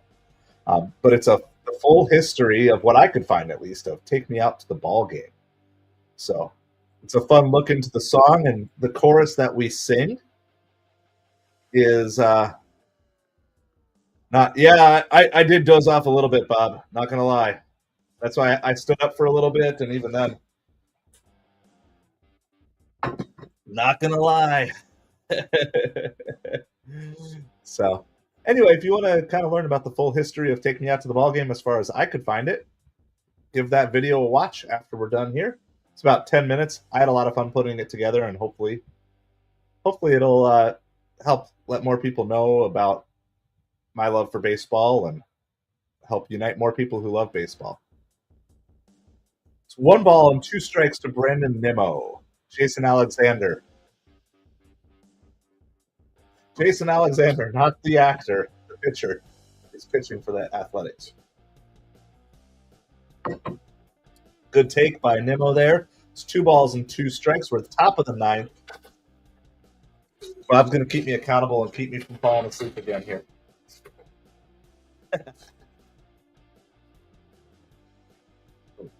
That's a good pitch. Strike 3. You don't see Nimmo get caught looking at a pitch like that, but that was a good pitch.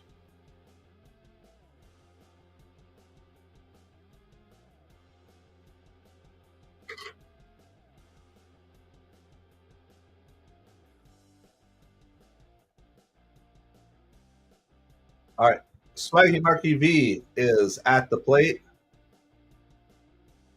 I'd like to see him have a good at-bat here.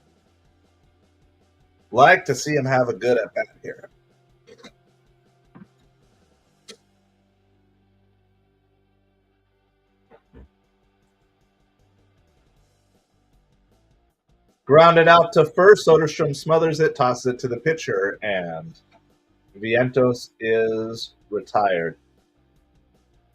I'm not out here sounding the alarms, but Mark Vientos' batting average is 109. Mark Vientos' batting average. All right, so here I'll just copy and post the link again here. Hold on 1 second. Mark Vientos' batting average is worse than Brett Beatty's. So I know Vientos has some goodwill and some patience, but at a certain point, Mets fans are going to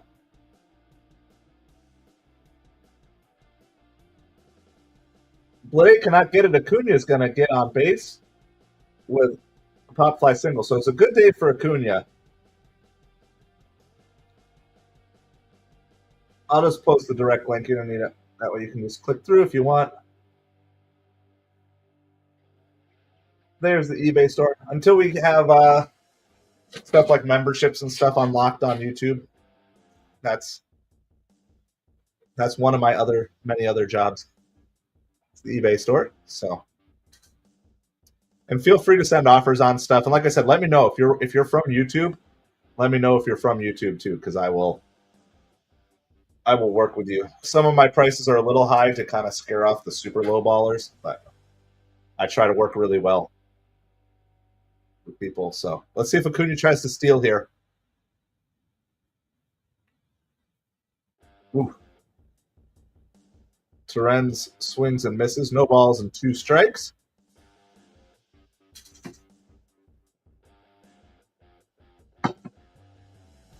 Let's see. Is Acuna going to go on the 0-2? Ooh, he was kind of leaning. They threw over. He got back, but he looked like he was kind of leaning.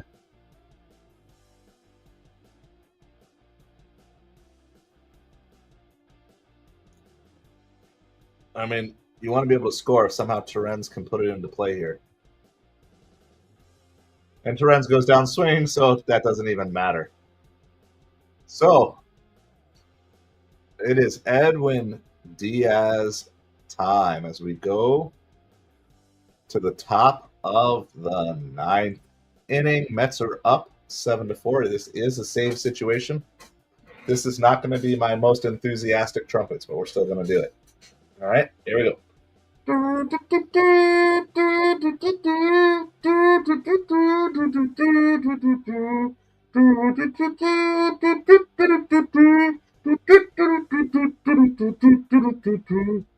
right, here we go. We got trumpets here.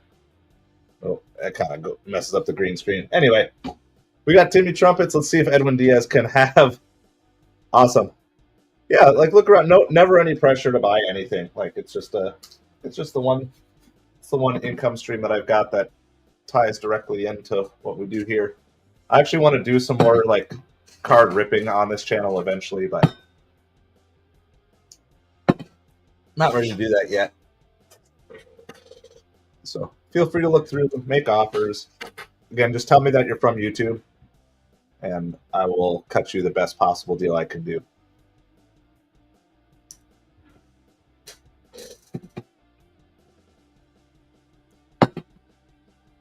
Oh, we're going to top the 9th. We're on commercial break. Appreciate everybody being here. So if you haven't yet done so, hit that like, hit that subscribe. You could be subscriber number 170. We're at 169, so you could be number 170. Bring us to a nice round number. Appreciate everybody again here tonight. But I think the Athletics get another one. Let me see who's due up. Hold on, because I'm going to tell you, I'm a little shaky. Now, listen, I don't bet, and I don't advise people on betting, all right? So I'm just going to say that right up front. That's just my general disclaimer. Yeah, Athletics are going to score 1 here. They're starting out at the top of their order.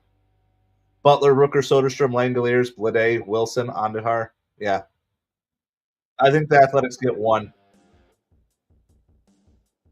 Now, that being said, Diaz has been good in save opportunities, but that's just my guess. My guess is going to end 7-5. And I think it's most likely it's just going to be a solo home run. But if Diaz starts walking batters, then it could get scary fast. Woo, that pitch is high. I want to see Diaz just be aggressive in going after the batters with strikes first. Yeah, see, this is what we saw. We saw this in spring training, and then he's come back and he's been good. He just needs to focus on getting the fastball for the strike first. And then once you've established that, especially when you're up by 3, that's outside, 3 balls and no strikes. That's what I want to see. I want to see him establish the fastball with the strike, even if he gives up a home run in a 3-run game. Yeah, that's 4 pitches. Only one of them was even close. I still think you got to ride with Diaz all the way to the end here.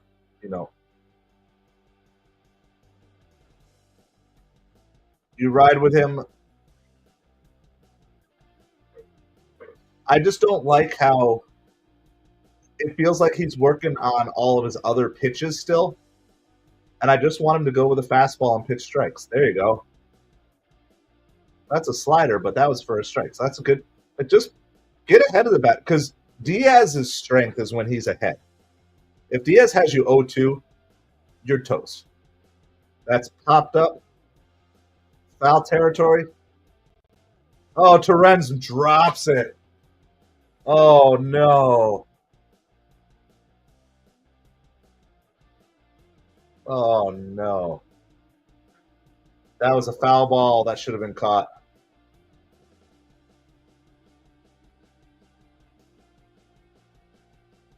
I mean, he didn't even get a glove on it, guys. So I guess it's technically not a drop. It might not. It's probably not going to count as an error, but ooh. All right. No balls, 2 strikes.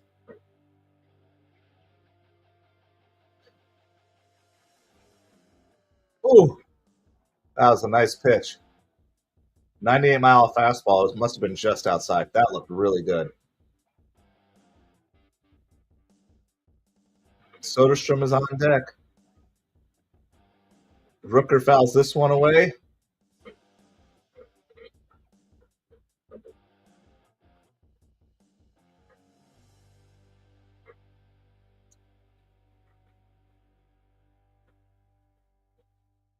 All right, 1 ball, 2 strikes, bottom of the 9th, nobody out.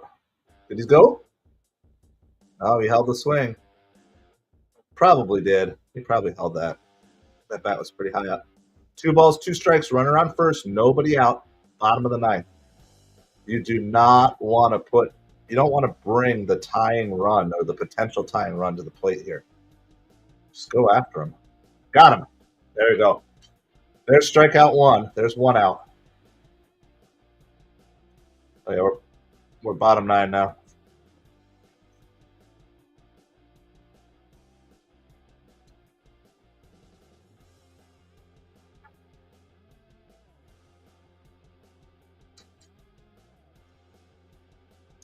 Just a friendly reminder, I'm going to be scooching pretty much as soon as the game is done. We'll do like the brief 30-second recap, but hopefully this will end here, because I don't know if I have extra innings in me. Tyler Soderstrom is up. It's 1 ball and no strikes. That's outside as well. 2 balls, no strikes.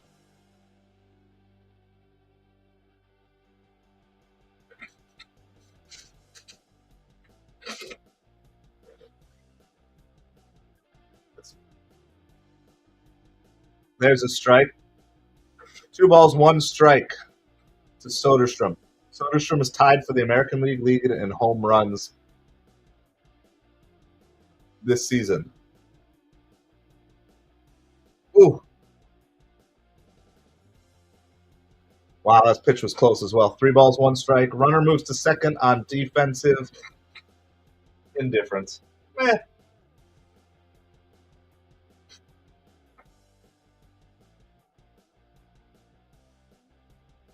That's ball 4, goes to the backstop. Runners are on first and third. So Shea Langoliers is the tying run. So we got a walk, defensive indifference, another walk, a wild pitch.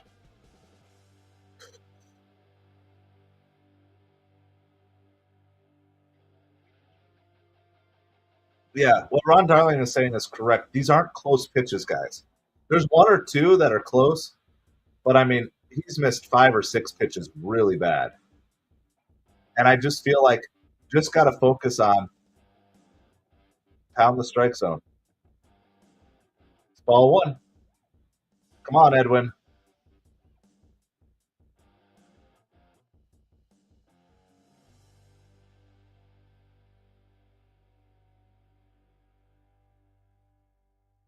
Langoliers rip that down the left field line. That's going to be a RBI double. RBI double in the bottom of the ninth. 7-5.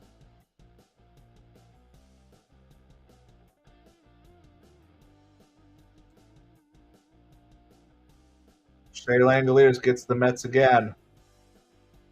This ballpark is just, you just can't ever trust that any team is out of it.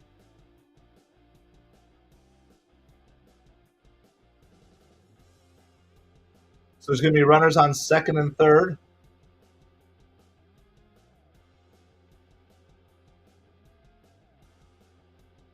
Runners on second and third. Bottom of the ninth, Edwin Diaz pitching. There's one out, so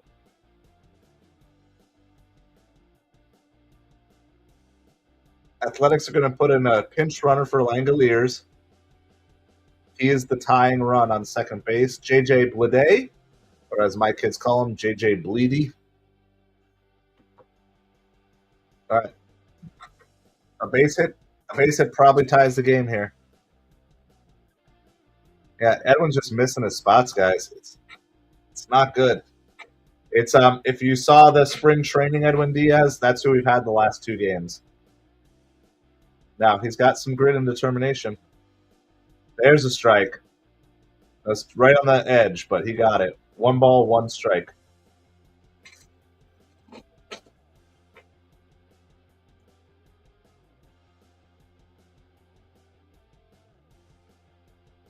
That's launched out to left field. Nimmo makes the catch. The run is going to score. It's 7-6. The other runner stays at second.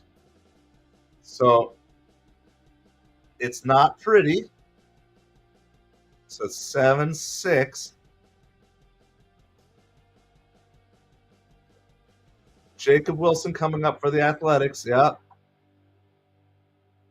Well, I was right that the Athletics would score. I was wrong that they'd only score 1. They got the rally caps going in Sacramento. First pitch is a strike. Is that the first pitch strike of Diaz? All right, now you're ahead. And Jacob Wilson he's an aggressive swinger. 1 ball, 1 strike. It's one of the hottest hitters in baseball. I'm not sleeping. I got it. I got you, Bob. There's a swing and a miss. I'm in. I promise you, I'm not sleeping. Sometimes my brain might be gone. But all right, here we go. 1 ball, 2 strikes. Bottom of the ninth. Runner on second. It's the tying run. Here's the pitch. He fists it to Acuna. Acuna throws it to Pete. And the ball game is over. Whew. Well, there we go. 7-6. Athletics win. All right. Well, not a pretty game. Pete Alonso definitely the hero of the game again. So good job. Acuna had a good night. Pete Alonso had a good night. Lots of good at-bats. Lots of good at-bats by all the Mets to really work through this bullpen. I don't know how many total pitches the Athletics threw, but it was a lot. And so I would just be really happy with how patient they were in all of their at-bats throughout the night. Bullpen, hit or miss. Starting pitching, hit or miss. Edwin Diaz, hit or miss, but we got it through. So an ugly win is just as good as a pretty win at the end of the day. So I'm sure there'll be plenty of things that we can all talk and complain and whine about. And you can all do that because I am headed to bed. I appreciate each and every one of you on the way out. Hit that like, hit that subscribe. I won't be live tomorrow, but maybe Sunday. We'll see how Sunday goes. So see how I'm feeling and see how my schedule goes, depending on how I'm feeling. So I appreciate each and every one of you. Thank you so much, and let's go Mets, baby.